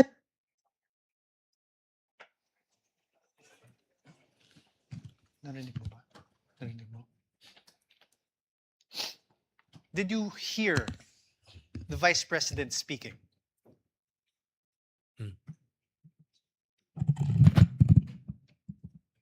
I don't hear. Can you please play again? Mr. Kalilong, you're reminded, please answer don't hear, through sir. the microphone. Can you please play it again? MR ka, we will let you go. So we filed our MR. They did not rule on it. But suddenly, they were able to come out with an order ruling to transfer me to the Women's Correctional. Hindi. Sabihin niyo. Sinabi nila sa iyo. Kaya contempt. Di ba sinabi nila. There. Did you hear that?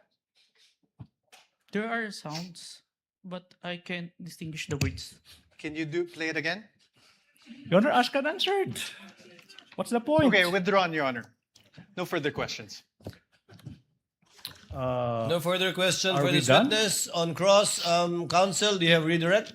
Of course, Your Honor, please, for the utter failure I of was hoping you won't, but yes. for the please utter continue. failure of the respondent to Counsel, debunk. before I recognize counsel for the prosecutor, Your Honor, we Senator need Judge to strike- Tulfo Rafi is recognized. Your Honor, sorry, may I move to strike that statement of the Oh. prosecutor? How can it be, Your Honor? That's my manifestation. I'm about to answer the question of the presiding officer. We will review the journal tomorrow. I did not even hear anything Yes. that is strikeable, counsel, but we will review the journal tomorrow. Your Honor, he said for the utter failure of the respondent. Yes, Your Honor, We take I said exception for to the that. utter failure of the respondent to debunk the material points testified to by the witness yesterday. Your Honor, I'm he not is yet done. testifying. I'm yet not done either. He is I'm about still to answer the testifying. question. I'm not yet done with the answer. Counsels, please. The presiding officer has not recognized either of you. Thank you. Thank you. Kindly settle down. Senator Judge Rafi Tulfo is recognized. Thank you, Mr. Sir, Presiding you may Officer. proceed. Clarification naman po ito, Mr. Presiding Officer. Mr. Witness, what is your experience with regards to social media analytics? I have training, sir. What kind of training? I have cybercrime investigation training, sir. Okay. Are you familiar with Facebook, or do you have SOCMED accounts that would make you a little bit knowledgeable when it comes to SOCMED? Yes, sir. What is your account? What is your social media account? If I have any? an account in Facebook, Facebook. in Instagram, Okay. in X, X. So that means pretty much you're a little bit familiar with Facebook, right? Yes, Your Honor. Okay. There were concerns, Mr. Witness, whether the videos presented yesterday are AI generated or authentic. So are you experienced enough analyzing whether a video is AI generated or authentic? Yes, Your Honor. What makes you say that? Based on my experience, Your Honor, and the video itself, it's a 2 hours long. Normally, an AI-generated video will only last a short second, sir. So the video that was presented yesterday, where we saw the VP was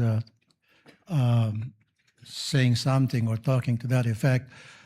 Did you do something, or what kind of system did you observe or follow to ensure whether that video was AI generated or authentic?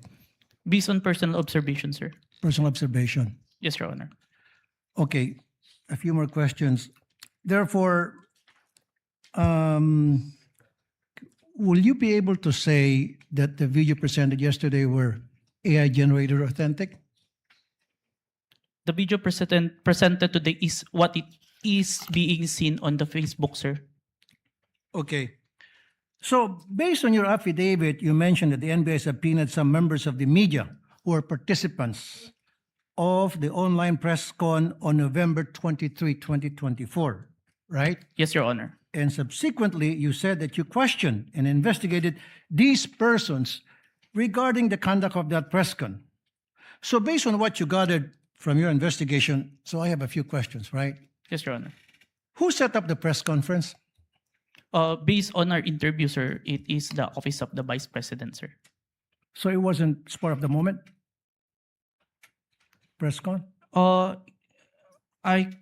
I can't confirm, sir, but it's the response of the media personnel that we interviewed. Okay, who invited the participants? If my memory serves me right, it's JC Kahinhinan, sir. Okay. Who is JC? Staff of the Office of the Vice President, sir. Okay. Who are the participants? And how many participants were there, if you can remember? As far as I remember, it's at least 40. 40. Okay. Were there mainstream media or anybody from the broadsheets at that time? There are, sir. There were? Yes, sir. Do you know how many? Approximately, give or take?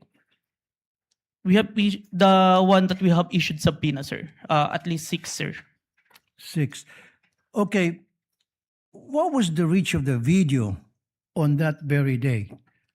Like how many views on that very day, and then a few days later? Were you able to observe that?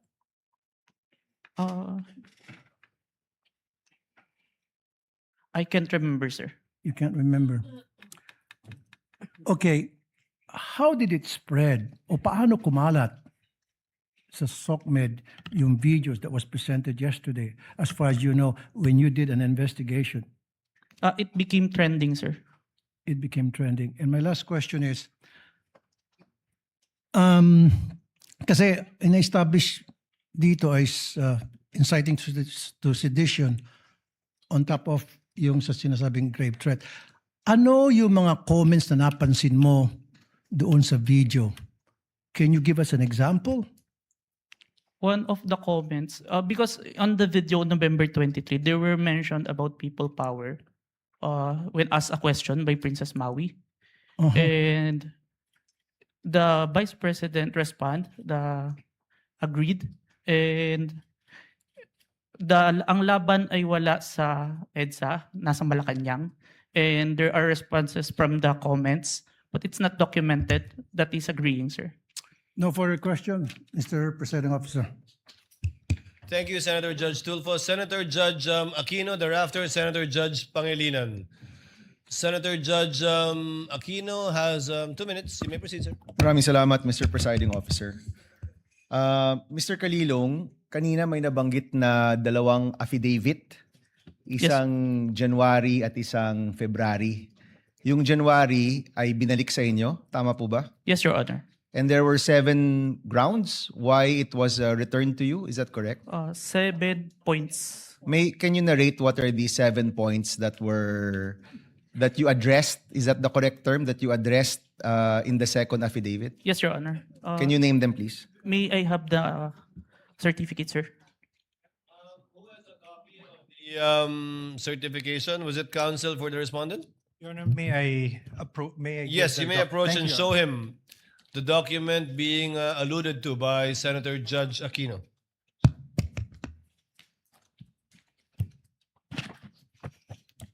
Note 1. There is no affidavit of the person who recorded the video entitled BP November 23 Presscon at Batasan through open broadcast Super Studio and in turn stored in the DVD.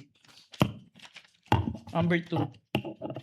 The press briefing conducted on October 18, 2024 was not recorded and or stored in DVD, and there was no TSN of the said briefing and the necessary affidavit of the person taking the TSN. Number 3, Annex I and K DVD with markings NBI-CCN-C-24-12436-2 and NBI-CCN-C-24-12436-2 were not accompanied by an affidavit of the recorder and the TSN. Number 4, Annex L did not indicate who made the TSN. There was also no affidavit of the person who made the TSN. Number 5, the affidavit of what Patricia Morales mentioned that she stored the footage in a USB and submitted to the NBI. However, there was no USB attached to the complaint. Only DVD was attached. There was no detail regarding the content of this DVD. Number 6, only the minutes of meeting with several personalities and representatives from various media outfits were submitted. Although the minutes were signed, there was no individual affidavit executed regarding to the contents of the said minutes.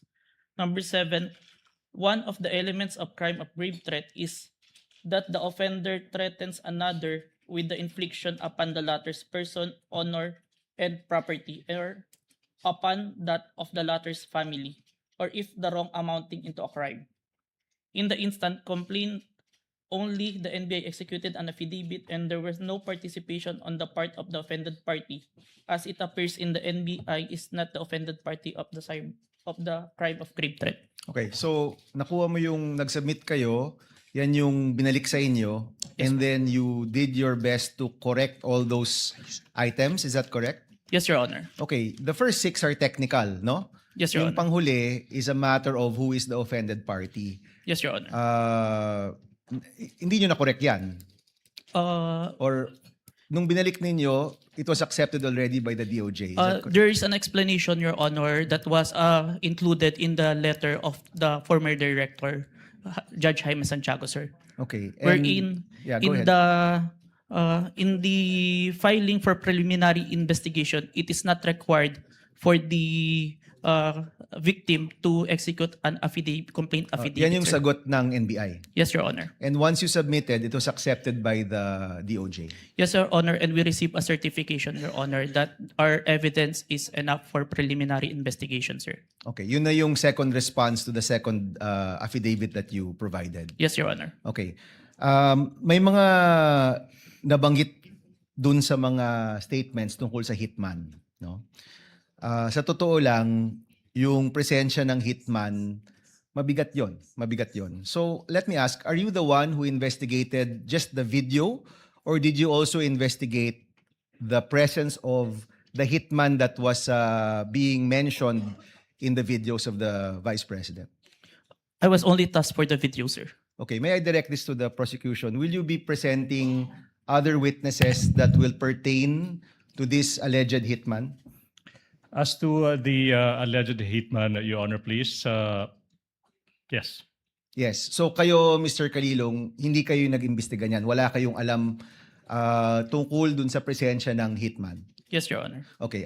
Mr. President, I will refrain from my questions and wait for the witness pertaining to the hitman. Maraming salamat. Noted and entered into records, Senator Judge Pangilinan, thereafter Senator Judge Ontiveros, and then Senator Judge Villanueva. Thank you, You have 2 minutes. Thank you, Mr. Presiding Officer. The question is to the witness. Kanina tinanong sa iyo ng defense counsel or counsel for the respondents na kung ikaw ay abogado. Ang sagot mo hindi. Yes, sir. Ikaw ba degree holder? Yes, Your Honor. Ano ang degree? Bachelor of Science in Accountancy, Bachelor of Science in Accounting Technology, and I'm a certified public accountant, sir. So you're a certified public accountant. Yes, sir. Kahapon, tinanong ko sa iyo yung training. No? Kasi nabanggit mo, nagkaroon ka ng mga training. Ang nabanggit mo kahapon, 2 weeks ng training. Yes, sir. Pero on what matter? Only on photo and video authentication, sir. Okay. Meron pa bang ibang training na ikaw ay you went through bilang expert or competent witness sa usapin ng digital technology, cybersecurity, online training? Meron ba? Yes, Your Honor. Anong mga ito? I mentioned that I have a training in Certified Computer Hacking Forensic Investigator. I have a training in Computer Forensic, Mobile Forensic, and Photo and Video Authentication training. I have also training in cybercrime investigation. We also undergone a 480 hours training on cybersecurity and a training before we start the bureau. We have undergone the NBI Academy, which teach us all the aspects in investigation, sir. Okay, and siguro last question. Ang training na ito, puro local ba o meron ding training sa ibang bansa? I have an international, sir, recently. Ano yan? It's a training in Strasbourg. Okay. The name of the training is...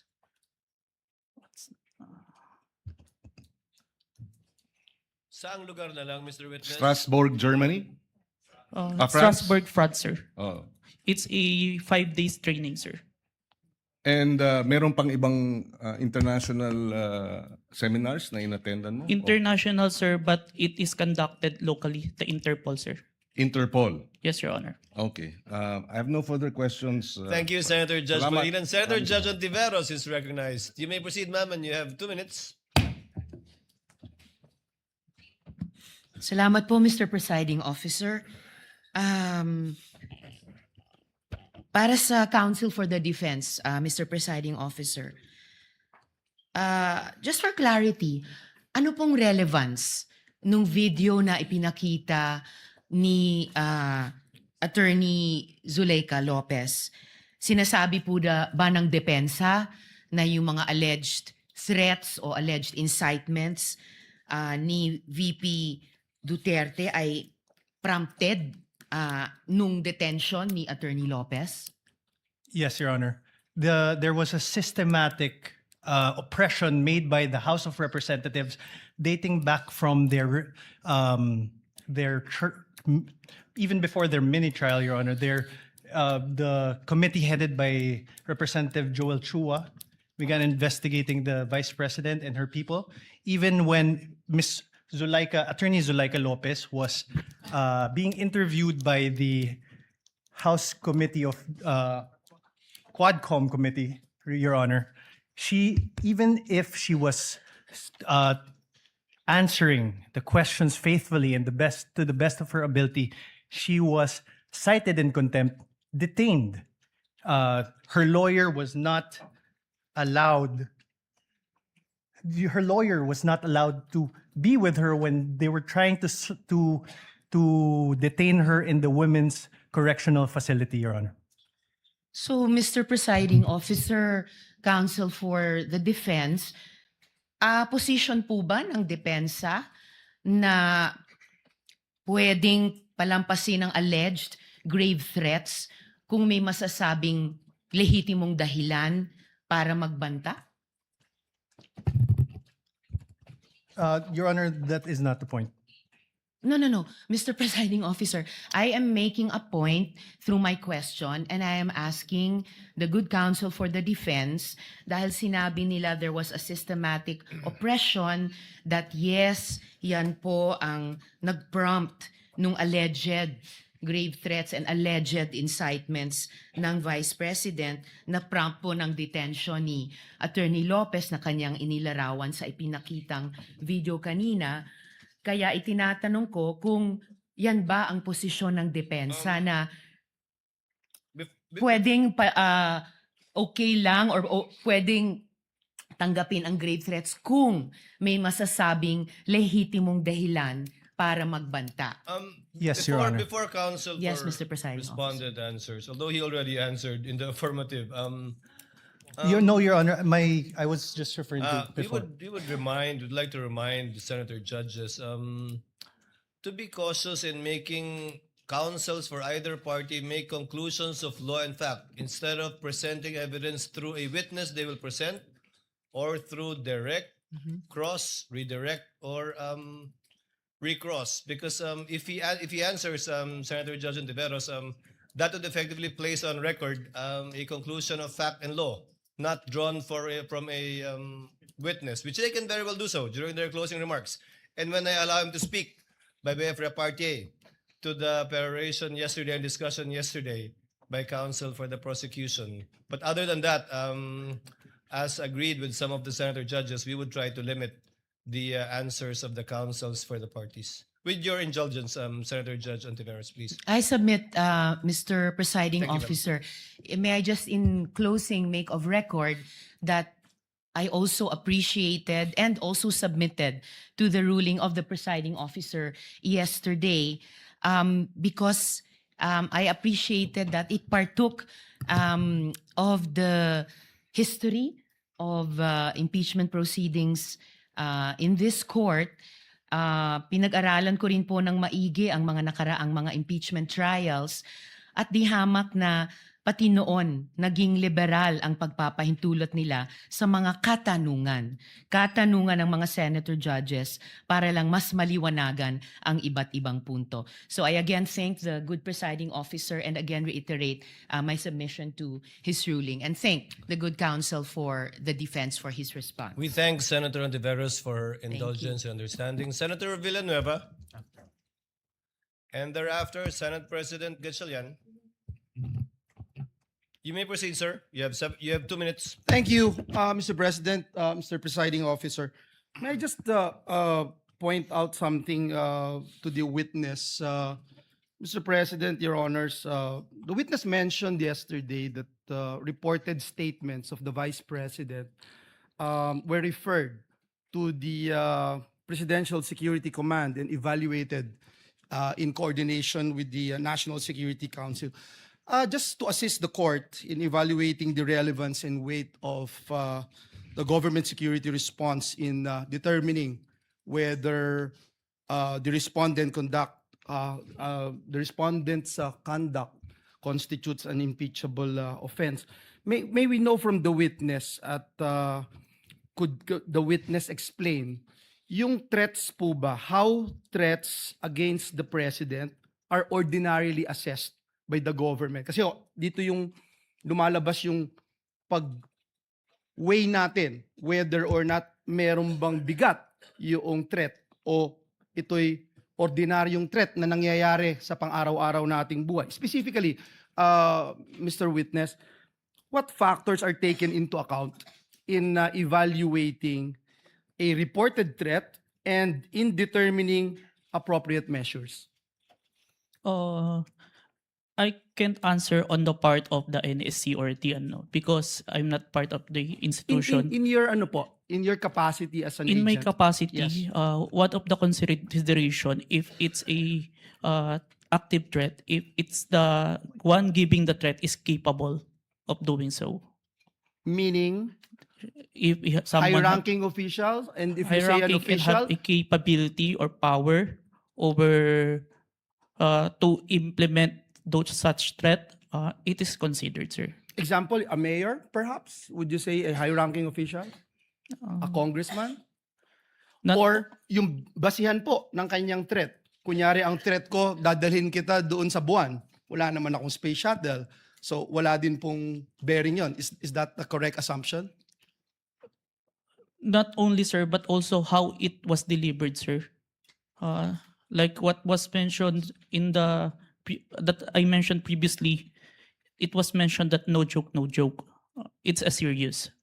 So that is the One of the considerations, that's sir. the consideration. Thank you very much. And lastly, Mr. Witness, you made mention na submit mo sa DOJ nung January 30. Is it the same affidavit that you submitted to the HOR? The one that submitted to the HOR is the affidavit dated February, sir.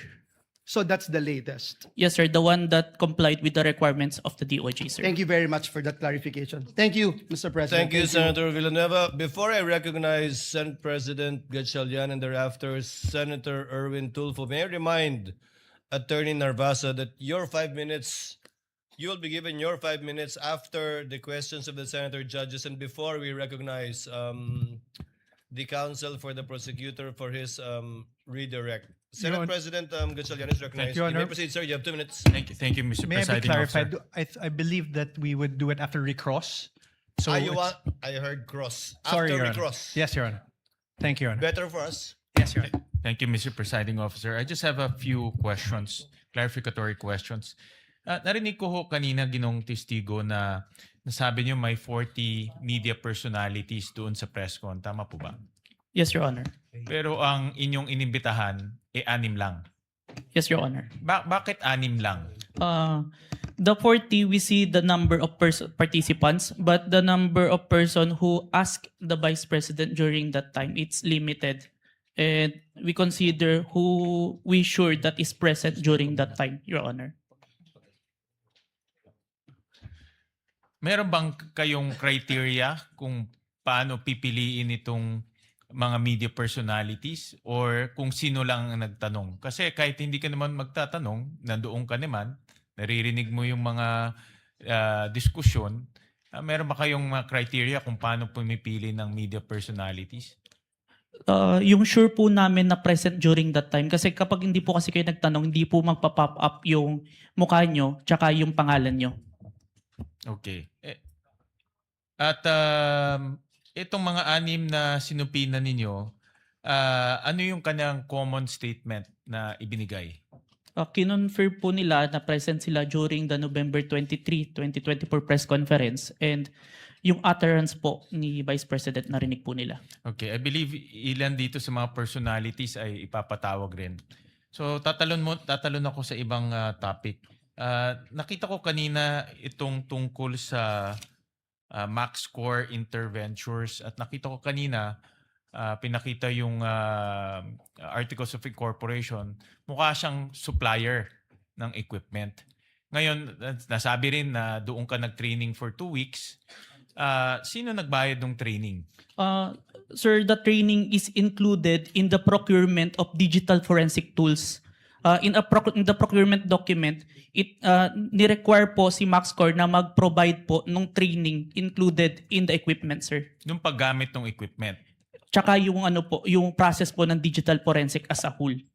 Yung kanya lang pag sila ba ay 'di ba sa mga IT, let's say Oracle, alam natin kilala yan pagdating sa IT. Si MaxCore ba ay kilala pagdating sa digital forensic training?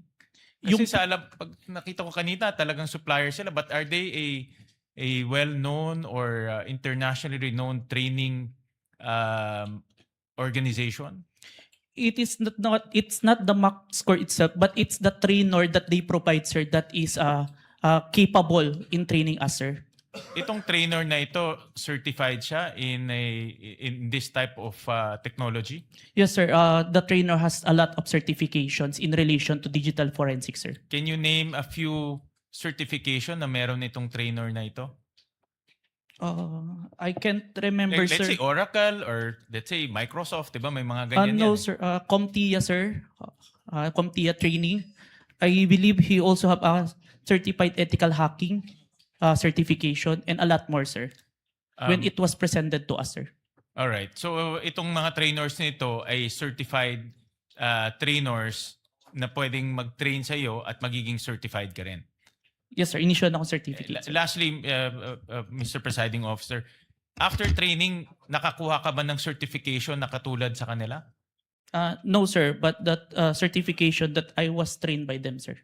Pero ikaw mismo, are you certified I have- to do forensic examinations for your purpose and responsibility? I have a certification, sir. I am a certified computer hacking forensic investigator, Na, sir. itong forensic analysis, meron kang for this purpose, itong pinag-uusapan natin. The authentication, sir, part or as a whole, sir. As a whole. I have a certification in computer hacking, sir, specific. But I have trainings in relation to the... Na, iba yung hacking eh. Yung pinag-uusapan natin, forensic examination ng video, forensic examination ng mga ganitong bagay. Meron kang certification doon? I have certificate, sir. Alright. Thank you, Mr. Presiding Officer. Senator Judge Erwin Tulfo, thereafter Senator Judge Marcos. You may proceed, sir. You have 2 minutes. Maraming salamat, Mr. Chair, Mr. Presiding Officer. Ang katanungan ko po ay para sa ating testigo. Batid ko po na sa ilalim ng Republic Act 10867, sa ilalim po ng Section 4, ang kapangyarihan po ng inyong ahensya na mag-imbestiga kapag ng mga krimen, partikular na tulad ng mga banta sa buhay ng Pangulo, ikalawang Pangulo, Senate President, Speaker of the House, at Chief Justice. Tama po yun. Yes, Your Honor. Kahit na lalo pat pag ito ay may kaugnayan sa national security. Tama po? Yes, Your Honor. Pero ang tanong ko po, ang pagsasampa po ba ng kaso, nasa mandato rin po ba ng NBI na magsampa ng kaso doon sa mga tao na nagbanta sa buhay ng Pangulo, ikalawang Pangulo, Senate President, Speaker of the House, Chief Justice? Is it automatic or kailangan mag-request sila sa inyo? Matic ba yung pagsasampa ng kaso doon sa nagbanta? In this case, is it automatic or wala lang, kasama sa mandato niyo to file charges dahil binantaan mo Pangulo o si Vice Presidente kung sino mang yang 4 na matataas na opisyal natin or 5 matataas na opisyal natin? Ang basis namin doon, Your Honor, is yung primary objective namin to investigate cases to the threat to the President, Vice President, Senate President, Supreme Court. And if we found that the evidence is enough that there is a crime committed, we will file a case because that's the output of our investigation, sir. Kahit po ba na hindi yung biktima, in this case yung Pangulo, biktima ng threat, kahit na hindi siya nagreklamo, automatic po yun? Kahit na hindi siya nagreklamo sa inyo? Yes, Your Honor. Okay. Hindi nyo na siya kailangan tanungin pa na, Sir, gusto nyo po bang kasuhan namin ito? Wala nang gano'n. You will never ask. Sabihin natin, hindi lang Pangulo, Vice Presidente, nangyari din sa Vice Presidente o sa Speaker of the House, sa Senate President o sa Chief Justice. Hindi nyo naman lang siya afford to ask him like, Sir, will you go to the process? Kasi magpa-file ka po ng mga affidavit. This is a long process, etc. Kahit na Pangulo ka po, may pipirmahan ka mga affidavit. Is it automatic, Mr. Witness? We submitted it, sir, even without a complaint in the preliminary investigation, sir.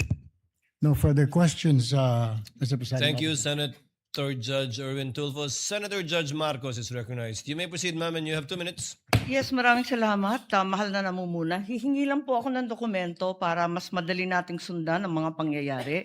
Nalilito lahat pagkat wala po kaming papel. At ang nabigay sa amin, eto, Annex FFFGGG. Nalilito po kami kung alin dito yung mga papel.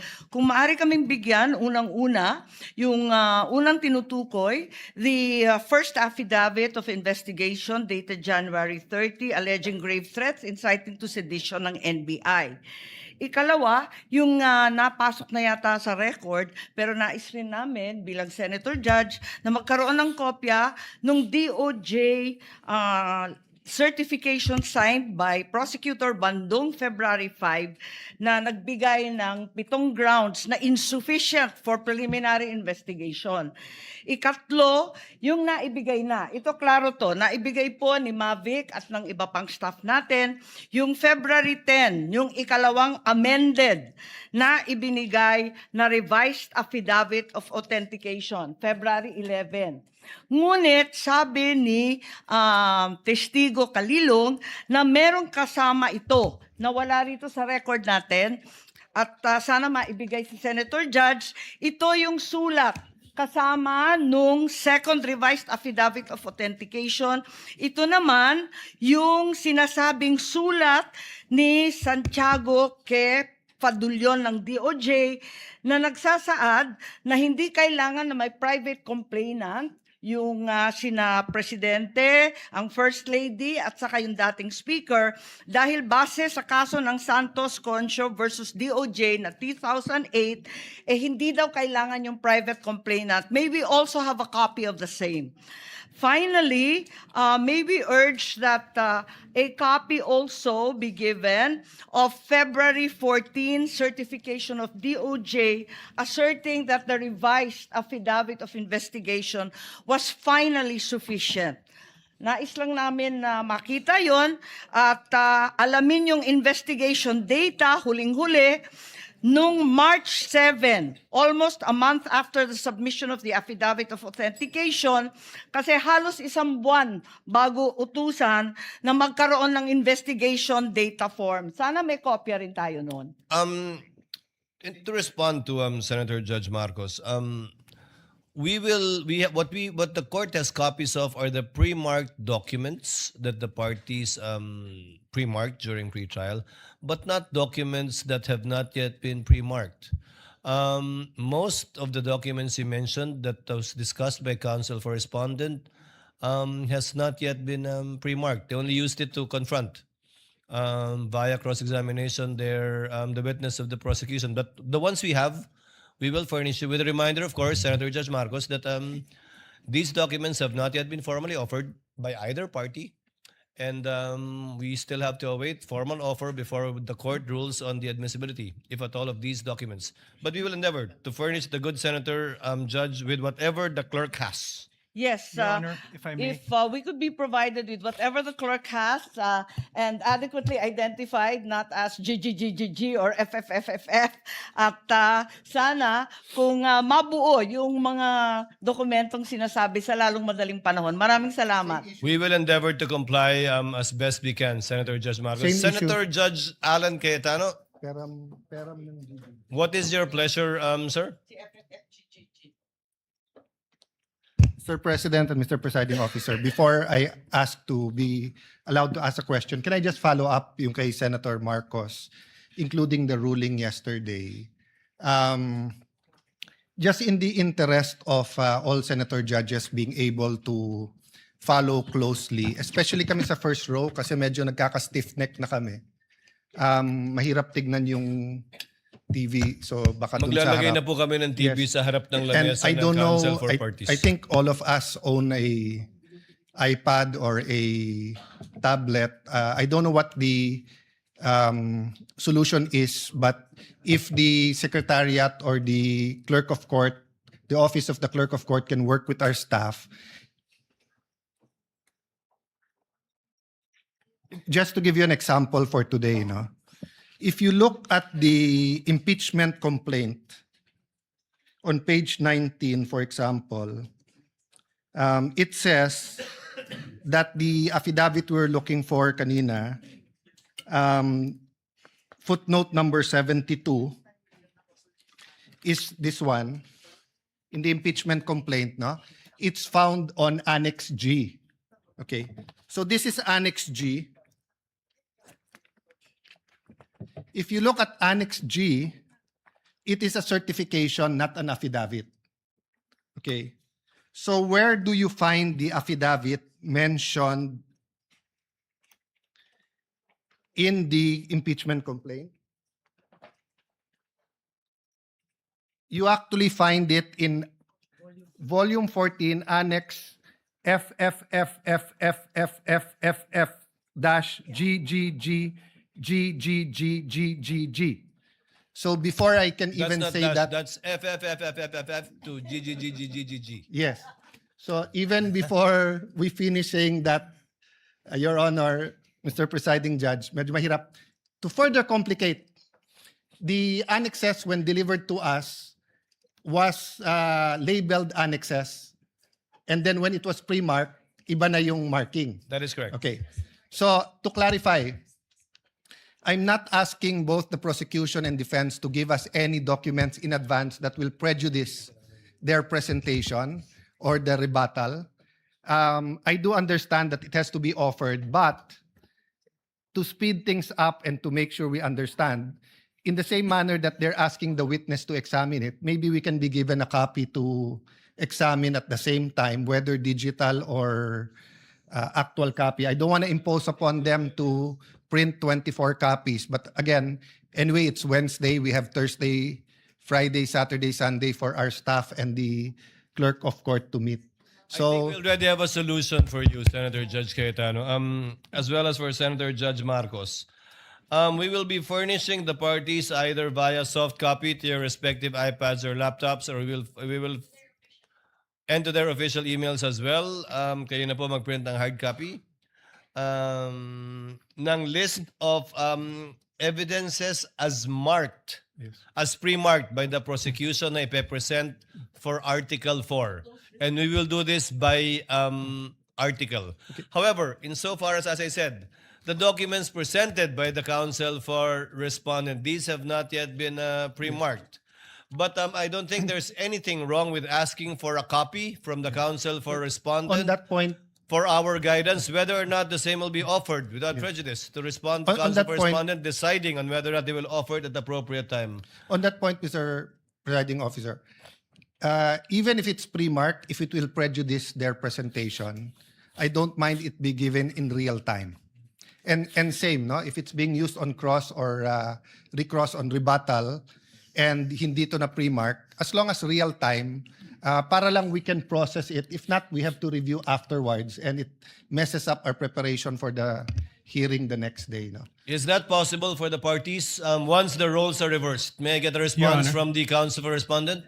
Your Honor, first we'll clarify everything that was showed today was pre-marked by the respondent. That's not my understanding because the DOJ letter you pre-marked is different from the DOJ letter that we have pre-marked. But we'll verify. So everything was pre-marked? Yes, Your Honor. But you presented a document that was not pre-marked either by the prosecution or the defense. Walang marking eh. I presented all that. So if it was pre-marked, it's our lookout. Then kindly, then there's no problem furnishing the senator judges with a copy of the same. We have no problem with that, Your Honor. Senator Judge Alan Cayetano's concern has no basis if it was all pre-marked. Apparently, it was our oversight. Yes. Counsel for the prosecutors, would that be possible? Yes. To furnish it? I think what counsel for respondent did earlier helped us out a lot. Plastering it on the screens, whatever affidavit you were presenting. I think counsel for the prosecutor should do the same. Yes, Hindi naman Mr. bawal Presiding magkopyahan dito eh. Okay lang. Senator Judge Cayetano? Thank you. Yeah, and just to clarify, the 2 minutes is the question, not including the Yes, of answer. course. No? You have 2 minutes if you want to if start they- with asking questions. Yes, if they ask to repeat the question, please don't count that. No, 2 minutes is long with short questions, but many of us want to get to the bottom of it, end up only asking 1 or 2 questions. So just a little bit liberality. We will be lenient, Yes. Thank you. Senator Judge Thank you Alan very much. Cayetano. You Appreciate may proceed, it. sir. You Yes. have 2 minutes. A question for the witness, and maybe to put all of us in check, I don't mind if any of the counsel says na medyo hindi maayos yung question.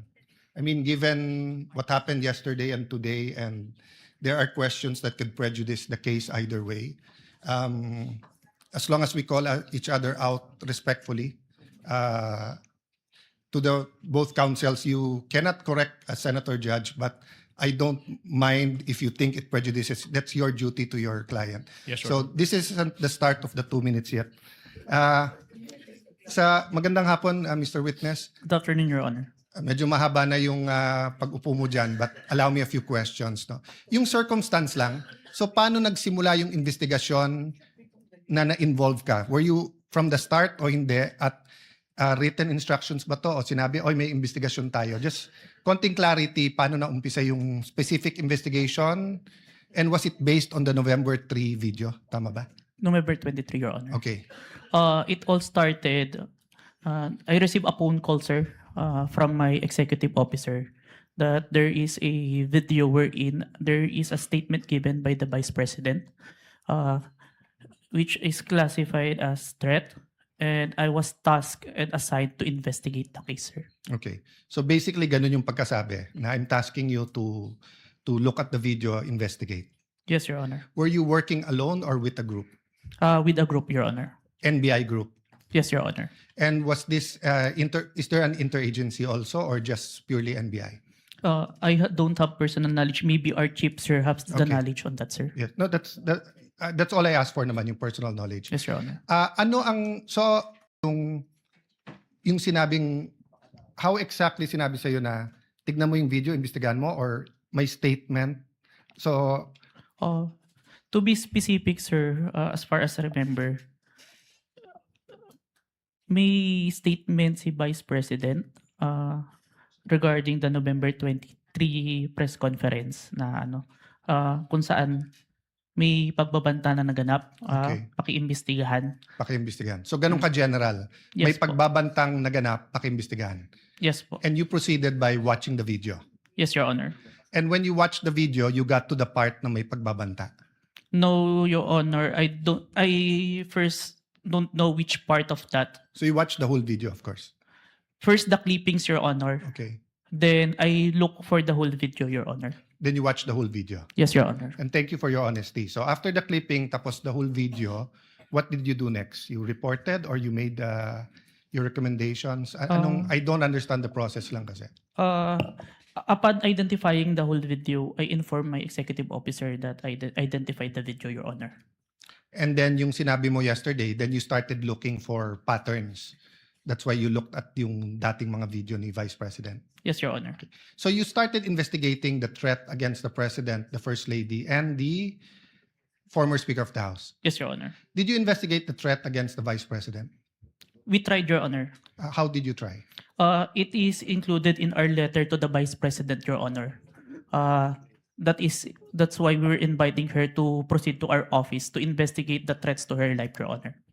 How about the vlogger who asked her about Oplan or whatever they call that Romanov? Did you invite them? Yes, Your Honor.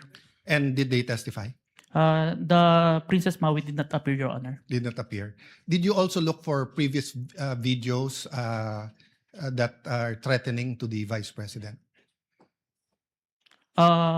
We look on the Romanov part, Your Honor. Okay. But we identify a different person who first mentioned the Romanov, Your Honor. Did you coordinate with the PSG? I have no personal knowledge, Your Honor. You yourself? Yes, Your Honor. Maybe our chief, Your Honor. Yeah. But you are aware that the primary responsibility of protecting both the President and the Vice President is the PSG? Yes, Your Honor. So isn't it fair to say that any investigation against a threat to the first family, the President or the Vice President, you would normally ask the PSG if they received any threat? I have no personal knowledge, Your Honor. No, I'm asking, hindi ba normal sa investigation kung sino yung primary agency na taga-protekta na lumalaban dun sa threat ay tatanungin natin? Yes, Your Honor. So bakit hindi tinanong ng NBI ang PSG? Or in your case, why didn't you ask the PSG? Maybe it can be answered by a chief, Your Honor. No, I'm not. I will ask your chief also. I'm asking you, when they said, look at this, you looked at other videos, you tried to get Princess Maui, you tried to get the Vice President, but you didn't contact the PSG for the First Lady, for the President, and for all you know, the PSG will tell you right there and there, the threat is real, or the PSG will say, politika lang yan. Diba? Both the Vice President and the President are protected by the PSG. So why wasn't so nakalimutan lang or wala sa procedure nyo or? Your Honor, there is already a statement from the National Security Council, Your Honor, that it is an active threat, Your Honor. That's why we start investigation. Yes, and the primary group that will know if it's an active threat is the PSG. So if this was the United States, it will be the Secret Service. So whether the FBI or the CIA, state troopers, the federal marshals, kung sino man mag-iimbestiga, parati nilang tatanungin yung Secret Service. So I'm just curious why we did not ask the PSG input. Kindly Baka- wind up, Yeah. Senator Cayetano. Senator Okay. Judge Cayetano. So, my last question is, how did you characterize the threat of the Vice President to the President? Given that ang exact words niya, "Huwag kang mag-alala, ma'am, sa security ko kasi may kinausap na akong tao, sinabi ko sa kanya, kapag pinatay ako." So that'll be fair to you and not vague, no? Did that phrase, "kapag pinatay ako," have any bearing in your investigation? Yes, Your Honor. And what was that bearing or thoughts in your mind? First of all po, dun sa statement may nakausap na po. It already took place before pa yung mangyari yung meeting. And nung Excuse me, condition, I'm not talking about yung may kinausap na para pumatay. Ang sinasabi ko yung sinabi niya na pag pinatay ako. yes, Your Honor. How did that affect your investigation?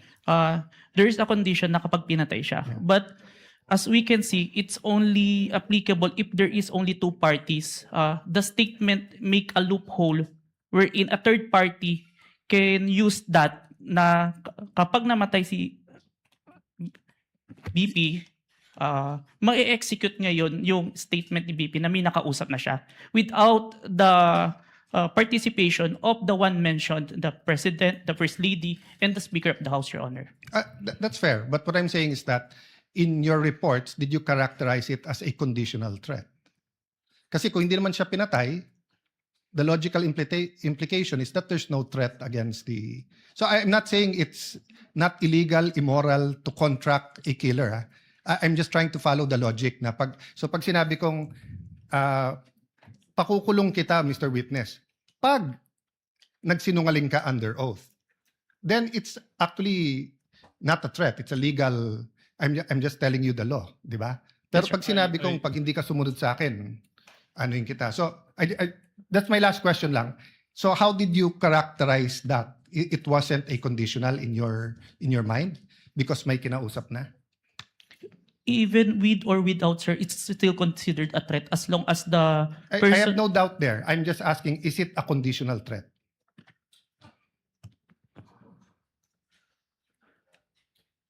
Based on our affidavit, sir, I believe it's conditional, which... Based in your affidavit. Affidavit. But your initial assessment, yung personal mo as an investigator, this is an investigation of the whole NBI, but yung personal mo. The threat is absolute, sir. Okay. Thank you, Mr. President. Thank you. Thank you, Senator Judge Cayetano. Your We Honor. now proceed. Senator Judge Padilla is recognized. Maraming salamat po. Thereafter, Senator Judge Zubiri. Maraming Senator salamat po. Judge Padilla, you have 2 minutes. Opo. Nais ko lamang po magtanong sa ating saksi. Ginoong saksi, kanina po kasi habang nagkakaroon ng pagdinig, ako po'y laging iistorbo dahil tuwing may itatanong, mag-o-object, medyo magulo po eh. Pwede po bang sagutin po ninyo ako dahil noong pong February 5, ang sabi po dito ay insufficient po yung na hindi dapat makarating na sa preliminary investigation. Tama po ba? February 5 po yon. May certification, sir. Yes po. Opo. Tapos nung February 14, naging sufficient na for conduct of preliminary investigation. Nasagot po ba yung 7 na sinabi dito na para, ang sinasabi po kasi dito nung February 5, merong 7 na kulang.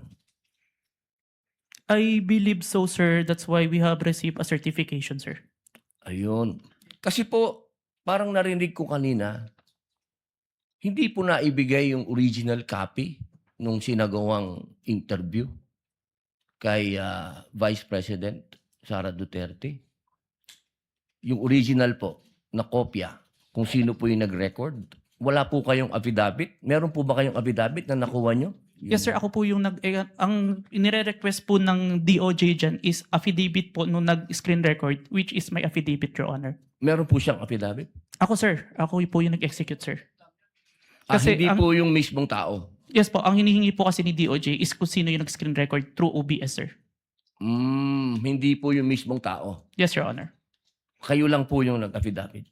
Yes, Your Honor. Pero meron po kayong ng pagkakataon ba na nakausap niyo yung tao at nagbigay siya ng affidavit? May I clarify, Your Honor, if sinong tao yung tinutukoy? Yung nag-record po. Ako po yung nag-record through OBS, sir. Hindi po. Yung mismong nag-record po kay Inday sa Vice President. Nakausap niyo po ba? Yung raw file po. Kasi napakahalaga po nun. Kasi doon po natin malalaman kung original ba o hindi. The video itself, sir, is publicly available. That's why I performed the recording, sir. Opo.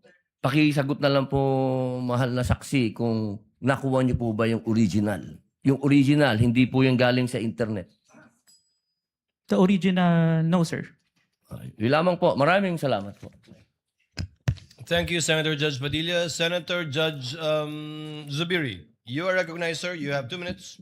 Maraming salamat to our presiding officer. Magandang hapon po, Sir Witness. Good afternoon, Your Honor. Good afternoon. Gusto ko lang magtanong, clarificatory questions lang po ito. Dito ba sa ating bansa, dahil tinatanong ko po ito sa inyo, dahil kayo po investigating body, sa ating bansa, meron bang specific law pagdating sa mga banta sa Pangulo, Pangalawang Pangulo at kanyang mga successors? Or yan ba'y pasok lang sa grave threats, which is applied sa lahat? Applicable sa lahat ng tao? Based on my personal knowledge, sir, it's only on the grave threat, Your Honor. Which is applied to everyone, if I'm not mistaken. No? Kasi sa batas sa Amerika, sa Estados Unidos, meron po tinatawag na number 18 under the United States Code, Section 871. There is a specific law na pinagbabawal po itong mga threats to the President, Vice President, and its successors. May jail time po ito at may fine na malaki. As a matter of fact, dito sa panahon ni Pangulong Trump, marami na po silang kinasuhan at hinabla at napasok sa kulungan dahil sa paglabag nitong batas na ito. At Secret Service po ang sumasagawa ng investigasyon. Sa atin ba dito, ang NBI ba ang nabigyan po ng kapangyarihan para gawin itong investigasyon under your new NBI code? Under our law, sir, the new NBA law, included po yung investigation to the threats to the life of the President, the Vice President, the Speaker, the Senate President, and the Supreme Court, sir. So, klaro na kayo, nasa kapangyarihan ninyo. Kasi hindi pwede sa Presidential Security Group. Hindi katulad sa Estados Unidos, yung Secret Service ang talagang nanguhuli at nag-imbestiga. Sa atin dito sa Pilipinas, ang NBI po ang nangunguna sa investigasyon. Tama po ba yan o mali? It is within our law, sir. Okay. And this is just food for thought because not only are we senator judges, we're also legislators. It may be time that we also craft a law that will be specific on threats made to the President, Vice President, and its successors, meaning the Senate President, the Speaker of the House, and the Supreme Court Chief Justice. Sa Amerika kasi, sa batas po nila, and I'll just wrap up, the defendant, to secure conviction, the defendant communicated a threat. The defendant understood and intended the statement as a true threat. Hindi po niya sinabi, joke only in the end. And pangatlo, the defendant knowingly and willfully makes the threat. So just food for thought as legislators as well. So maraming salamat po, Mr. President. Thank you, Senator Judge Zubiri. We now proceed to where we left off. I believe that was the redirect of the counsel for the prosecutor. Just out of curiosity, without any pressure, because I promised I would declare a break somewhere in between. Depending on how long your redirect and recross would be, I can call the break after the recross and the statement of the counsel for respondent, so that we break on a good point before we call on the last witness for today. Yes, counsel for the prosecutors. As to the question, if the prosecution will do the direct examination. The redirect. Kung mahaba-haba Sorry, pa the yung redirect examination after the cross-examination of the defense. The prosecution decides not to conduct a redirect, Your Honor, please. Thank you, counsel for the prosecutor. Counsel for the respondent, do you want to begin to utilize your time now? Your Honor, I will turn over the mic to my co-counsel. He will also be the cross-examiner for the next witness. But Your Honor, please, sorry. May I make a manifestation, Your Honor, please, before we proceed, Your Honor, please? A manifestation as to the In statement. connection with what, counsel for the prosecutors? As to the manifestation earlier that all the documents that were confronted, that were Yes. presented to the witness, I believe that the defense said that all those exhibits were pre-marked. But based on our records, Your Honor, please, and then I hope the defense will clarify this for the record. We perused the documents and we don't see that the articles of partnership and the screenshots of the websites that were presented earlier, based on our tally, based on our records, these were not pre-marked, contrary to what the defense manifested. So we would like to seek clarification from the defense. That is correct, Your Honor. Those 3 documents were not Noted pre-marked. and entered into the records. Thank you so much. Given that there is no redirect and recross, counsel, can you state for the record your name? Good afternoon, Your Honors. I am Mark Sivin Luan for the Vice President. Sir, you're aware of the situation. Time was given to the counsel for the prosecutors to make a discussion about whether or not Article 4, the acts alleged in Article 4 constitute an impeachable offense. You have the same time of 4 minutes and 26 minutes, which will round. Before I allow you to continue, kawawa naman si Mr. Calilong. Mr. Witness, Mr. Calilong, Senator Judge Lacson, before we excuse.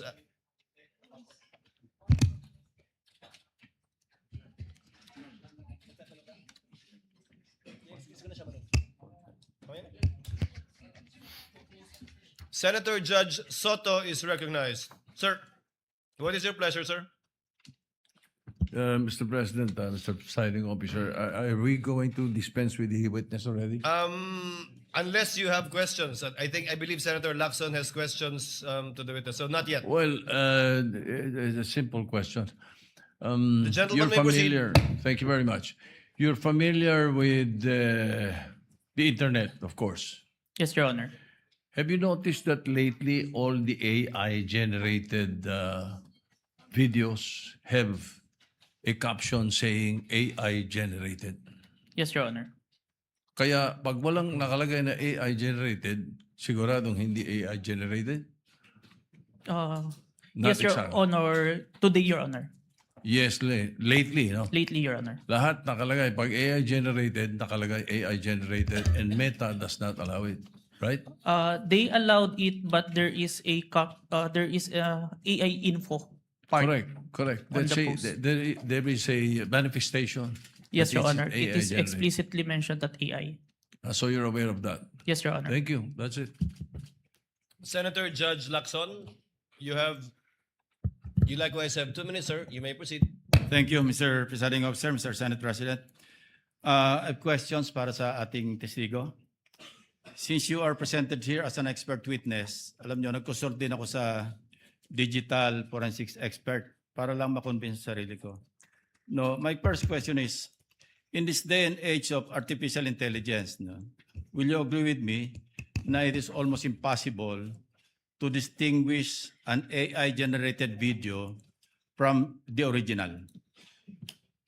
Almost impossible. Yes, Your Honor. It is hard, Your Honor. Yeah, very hard, di ba? Very difficult. So kasi ito, impeachment trial, ano? Kasi sa court, ginagamit talaga yung expert testimony ng digital or computer forensics expert. Now, you may or may not answer this question kung classified, ano? Gusto ko lang malaman, ano ba yung digital forensic tools na ginagamit din sa NBI? Currently, I'm not familiar. But during the time na nandun po ako sa Digital Forensic Laboratory Division, meron kaming Encase Forensic, Celebrite, and Amped Authenticate, sir. Amped Authenticate, sir. Ang balita ko, yung AMP5 or AMP Authenticate, di ba? Amped Authenticate, sir. Ito yung ginagamit ninyo. Ito, capable ito na magsagawa ng reverse image, a photo or video, di ba? Yes, Your Honor. Okay. Ito ba yung ginamit mo? For this part, Your Honor, the OBS only, Your Honor. Bakit hindi nyo ginamit ito? The duration is too large, Your Honor, the 2 hours.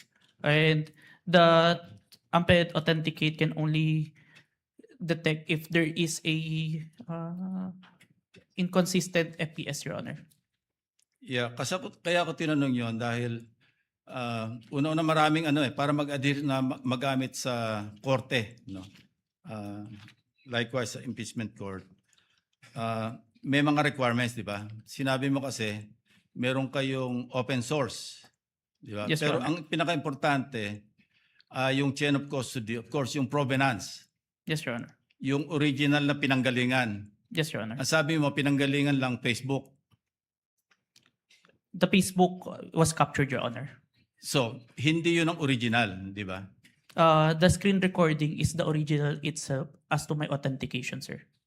Yeah, and you can attest sa authenticity ng video. Yes, Your Honor. In spite of not being or not having originated from the original.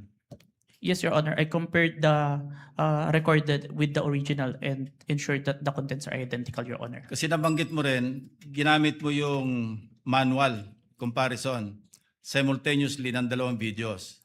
Yes, Your Honor. Pero again, I will insist na talagang hindi reliable yung manual. Ito yung sinabi sa akin ng digital forensics expert na nakausap ko, no? Ang pinaka mas importante, makuha mo yung original copy, yun nga, yung provenance, di ba? Para talagang, tapos masundan mo yung sa analysis, gagamitan mo ng tools para malaman mo na talagang authentic yung video. Of course, I'm not here to question the authenticity. I just want to be assured dahil sabi ko nga kanina, pagka sa artificial intelligence, napakahirap talaga. Almost impossible to distinguish it from the original video or yung source. Yes, Your Honor. And you are competent enough doon sila ginagamit yung forensic tools o forensics tools at yung inyong yung competence mo through your training, no? And experience, Your Honor. And experience. Kasi sabi mo nga, you've been with the NBI since 2021, di ba? Yes, Your Honor. And since then, you have appeared in some 20. At least 30, Your Honor. 30. Yes, Your 30 court hearings. Yes, Your Honor. So, thank you, Your Honor. Thank you, Mr. Presiding Officer. Thank you, Your Honor. Thank you, Senator Judge Lacson. Senator Judge Cayetano, what is your pleasure? Just a clarification addressed to the presiding officer. You may proceed, sir. Apologies, I don't remember if it was one of the counsels or one of the senator judges who asked the witness a while ago whether he was an expert witness, and he said he was a competent witness. That is correct. And there's a The difference presiding between an officer expert confirms that. witness. So he's not an expert witness. He's an competent witness. That is correct, Yes. Your Honor. So that will have bearing because whether or not an AI video can be produced without an AI has to be testified by an expert witness. If I may, Wait, yeah, go ahead. If I That may- doesn't mean, I don't think you'll disagree with my second statement. That doesn't mean that this witness is not competent to testify on that. Second point, I just like to clarify for the record, my understanding of watching the video is that it was on StreamYard, then a link was shared sa Facebook. Yes, Your Honor. So if that's the case, Mr. Presiding Officer, the original video is with StreamYard, not with Facebook, or are both original? It's Zoom, Your Honor. Zoom? Yes, Your Honor. I was informed StreamYard, but just for the record, so that later on when we review everything, someone testified to it. Duly noted. Yeah, thank you. Duly noted and entered into records. Mr. Vinluan, you have your 4 minutes and 26 seconds, but we cannot use the seconds in our timer, so just look at the clock, sir, please. Your Honor, please. Before we... Yes, Mr. Kalilong, you are excused, sir. Thank you, Your Honor. And thank you for your time and cooperation with this impeachment court. Thank you so much, NBI Senior Agent John Mark Calilong. Thank you so much. Hold on, Mr. Calilong. Yes, Senator Judge Padilla. What is your pleasure, sir? Ginoong tagapamahala ng hukumang ito, nais ko lamang po sana hingin ang mga credentials ng ating saksi kung paano po lahat ng kanyang certification, lahat, upang mapatunayan po natin lahat na He's ready. To it earlier, but kindly respond to the question of Senator Judge Padilla, Mr. Witness. I have here, sir, my certifications during the time of my investigation, Your Honor. Can you, mahaba ba? I can read, Your Honor. Mahaba ba, hindi? ibigay na lang po siguro sa Kindly atin. just submit it to us, yes, please. Opo, Yes, submit sir. na lang po. Thank you, Your Honor. If that is okay with Senator Judge Padilla. Thank you, sir. Mr. Calilong, you are excused, sir, and thank you for your time and cooperation with the impeachment court. Thank you, Your Honor. The presiding officer will just wait for the witness to leave the premises before recognizing Attorney Binon. Okay, Attorney Binon, you have 4 minutes and 26 seconds. You may proceed, sir. Thereafter, we will call for a 15-minute break. In the discourse yesterday, talking about VP Sarah's statements during the November 23, 2024 press con, Senator Judge Risa Ontiveros stated, and I quote, "None of these statements are proof that the Vice President actually contracted an assassin or hired one. She is absolutely right." She then asked the question, why are these acts impeachable? To this question, the prosecution responded, "We understand that these statements may not actually 100% prove that she in fact contracted an assassin, end of quote. Hence, the prosecution admitted that the video does not prove any fact other than its existence. In simple words, there is no proof of any contracting of an assassin. The prosecution's admission before this honorable court made the respondent's position clear. The prosecution has no other competent evidence to prove that VP Sara contracted an assassin. Ang testimonya ni Calilong, gaya ng iba pang ebidensya kuno ng prosecution, ay hindi sapat para patunayan ang paratang na ito.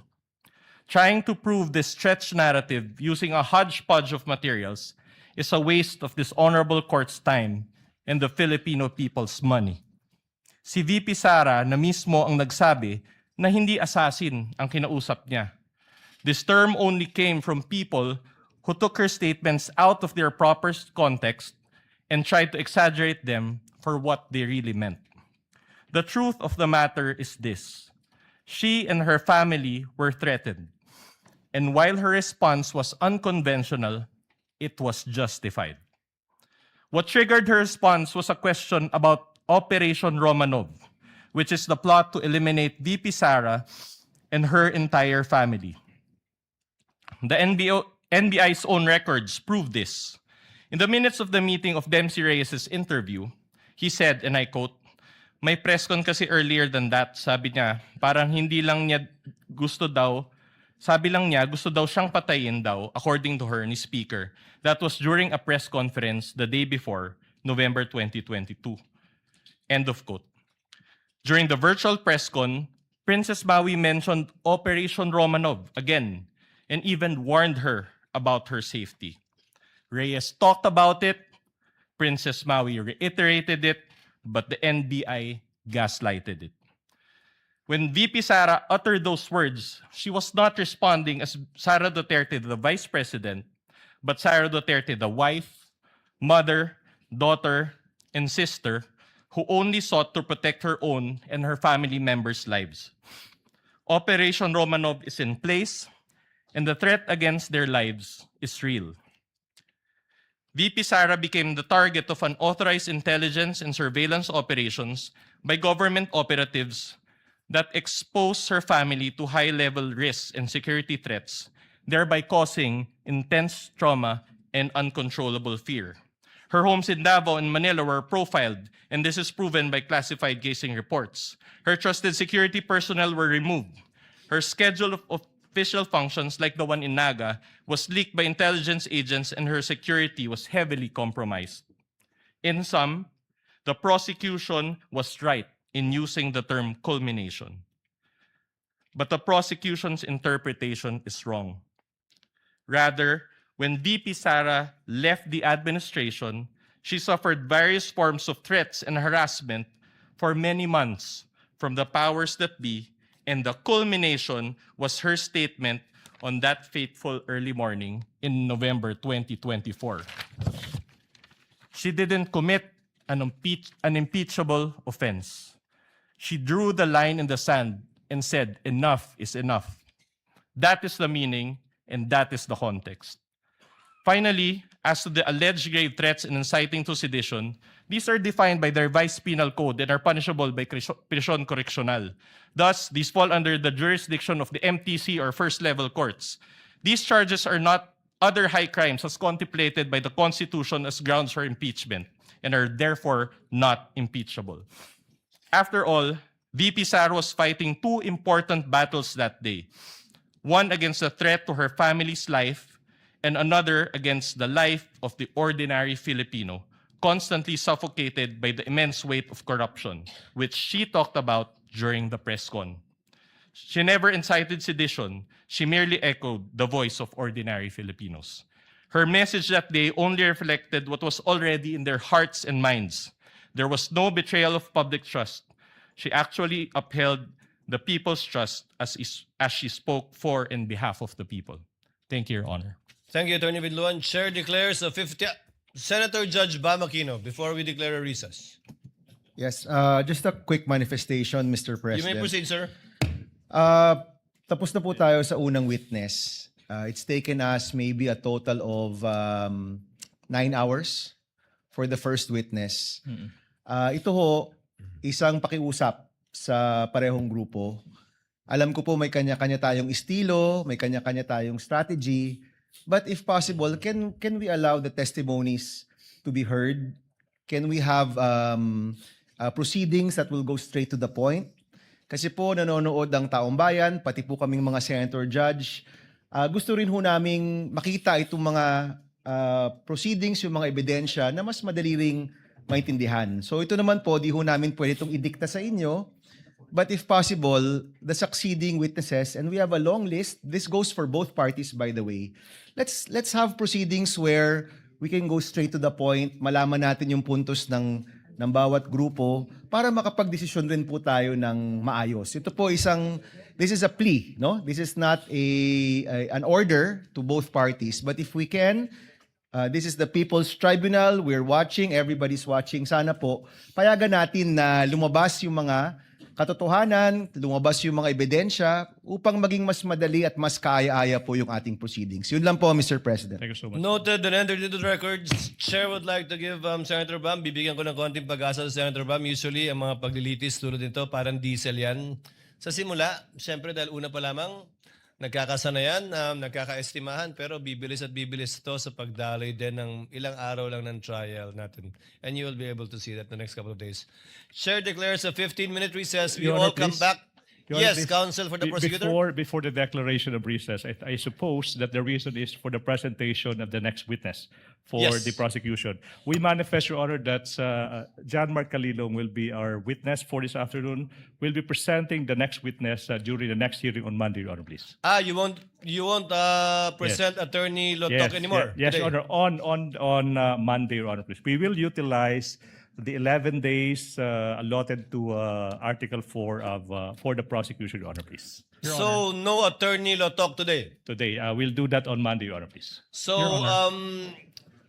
Chair would like to, I guess there's no need to declare a recess, Yes, Your Senator Honor, Judge please. Lacson. Your Thank you Honor. for that manifestation. Yes, counsel for the respondent. Your What Honor, do you want maybe to say? just clarified if Attorney Lotok is the witness on Monday because they had already Yes. disclosed the witness. I was about to ask that question. Yes, Your Honor. Attorney Jeremy Your Honor. Lotok will be presented On by the Monday? prosecution on Monday, Your Honor, please. Likewise, can you name us, you manifested that you will also be presenting next week or requesting a subpoena to,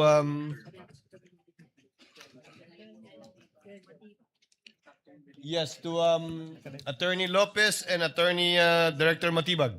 That would be Captain Belinda Bello, Your Honor, please, and NBI Director Matibag. and then Lotok first. Lotok, Your Honor, please, and then Matibag. and then we'll disclose on Bello, Your Honor, please. Captain Sergeant at Arms. Belinda Bello of the House of Representatives, Your Honor, please. So those two witnesses. Yes, Your Honor. We have 3 days, Counsel. No. Wait. Name me one more. Okay, that would be NBI Director Matibag, Your Honor, please. Given the manifestation of the counsel for the prosecutor, Chair hereby orders the issuance of subpoena once again to Attorney Lotok for the trial dates on July 13, 14, and 15, as well as for Attorney Melvin Matibag. No need for a subpoena for Ms. Bella? Your Honor, Before I recognize counsel for respondent, no need for a subpoena? There's no need for subpoena, Your Honor. You did not request for a subpoena, counsel. Yes, Your Honor. So no need. No need, Your Honor. You will produce, can you state the name again for the record, counsel? Can you state the name of the witness again for the record? Your Honor, the first witness will be Captain Belinda Bello. That would be Attorney Jeremy C. Lotok. Number 2 is Captain Belinda Bello. And number 3, NBI Director Matibag. And number 4. Thank you. That's for no. Thank For you, next counsel. week, those are the witnesses, Your Honor, please. Thank you. Counsel for respondent, Your what Honor, is your pleasure? Your Honor, considering the change in schedule, may we just confirm if that is the exact order of presentation next week? I believe so. The chair would like to be the one to confirm that. To reiterate, Your Honor, may I be recognized? I apologize. yes, the member of the panel of prosecutors, Representative Defensor, what is your pleasure, sir? Your Honor, may I just correct, since the private counsel is under the direct supervision and control of the Yes, of counsel course. prosecutors. For Monday, Your Honors, we will be presenting Attorney Jeremy Lotok. For Wednesday, we will be presenting Tuesday, we'll be presenting Attorney Zulaika Lopez. And for Wednesday, our third witness, we will be presenting Captain Belinda Bello. Captain Belinda. So, Director Matibag is not yet going to be presented next week? Not yet, Your Honor. We will manifest on Monday if we can consider him for the Wednesday's session, depending on how the trial goes or how long the testimonies will take for both parties. Noted. What is the pleasure of counsel?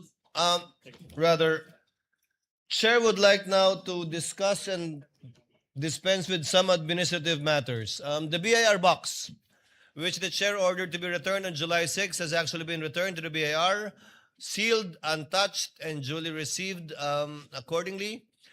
And the counsel for the prosecutors have filed a motion for the issuance of subpoena duces tecum ad testificandum to the BIR concerning this box. Has a copy been furnished to the counsel for the respondents? None yet, Your Honor. None yet? I thought, yes. Your Honor, we confirm that we emailed a copy to the respondents. Last Kindly Monday, Your check Honor. So that we can dispense with the need of reading the subpoena. Having said that, given that this has been put in issue in the pre-trial brief of both parties, there is counsel for respondent, we will accord the same treatment to this with respect to the subpoena, request for subpoena for the bank accounts of the spouses, Vice President Sarah Duterte and Attorney Mans Carpio. Therefore, the presiding officer orders both parties to submit a memoranda on the subject matter of the subpoena of the BIR records on Monday. And we will also schedule the oral arguments for deciding on this issue together with the bank records on Wednesday. Each party will be given 10 minutes without prejudice to a rebuttal and/or a rebuttal by the other side for another 3 minutes before the court shall decide. We will comply, Your Honor. We will comply, Your Honor. Thank you. So ordered. In regard to the request for the issuance of a motion for subpoena, asan yung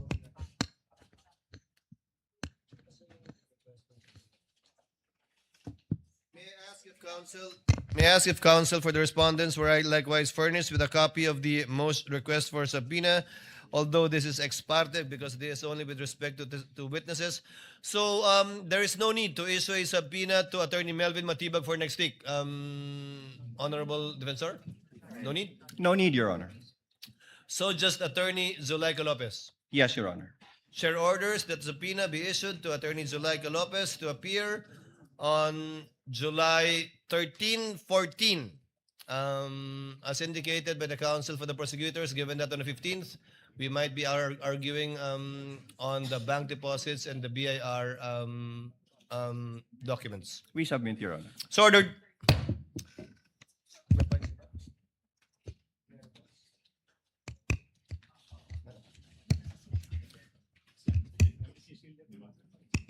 There being no other matters for consideration by the court, and given that the counsel for the prosecutors rather have manifested that they will no longer present Attorney Latok today, but rather on Monday, the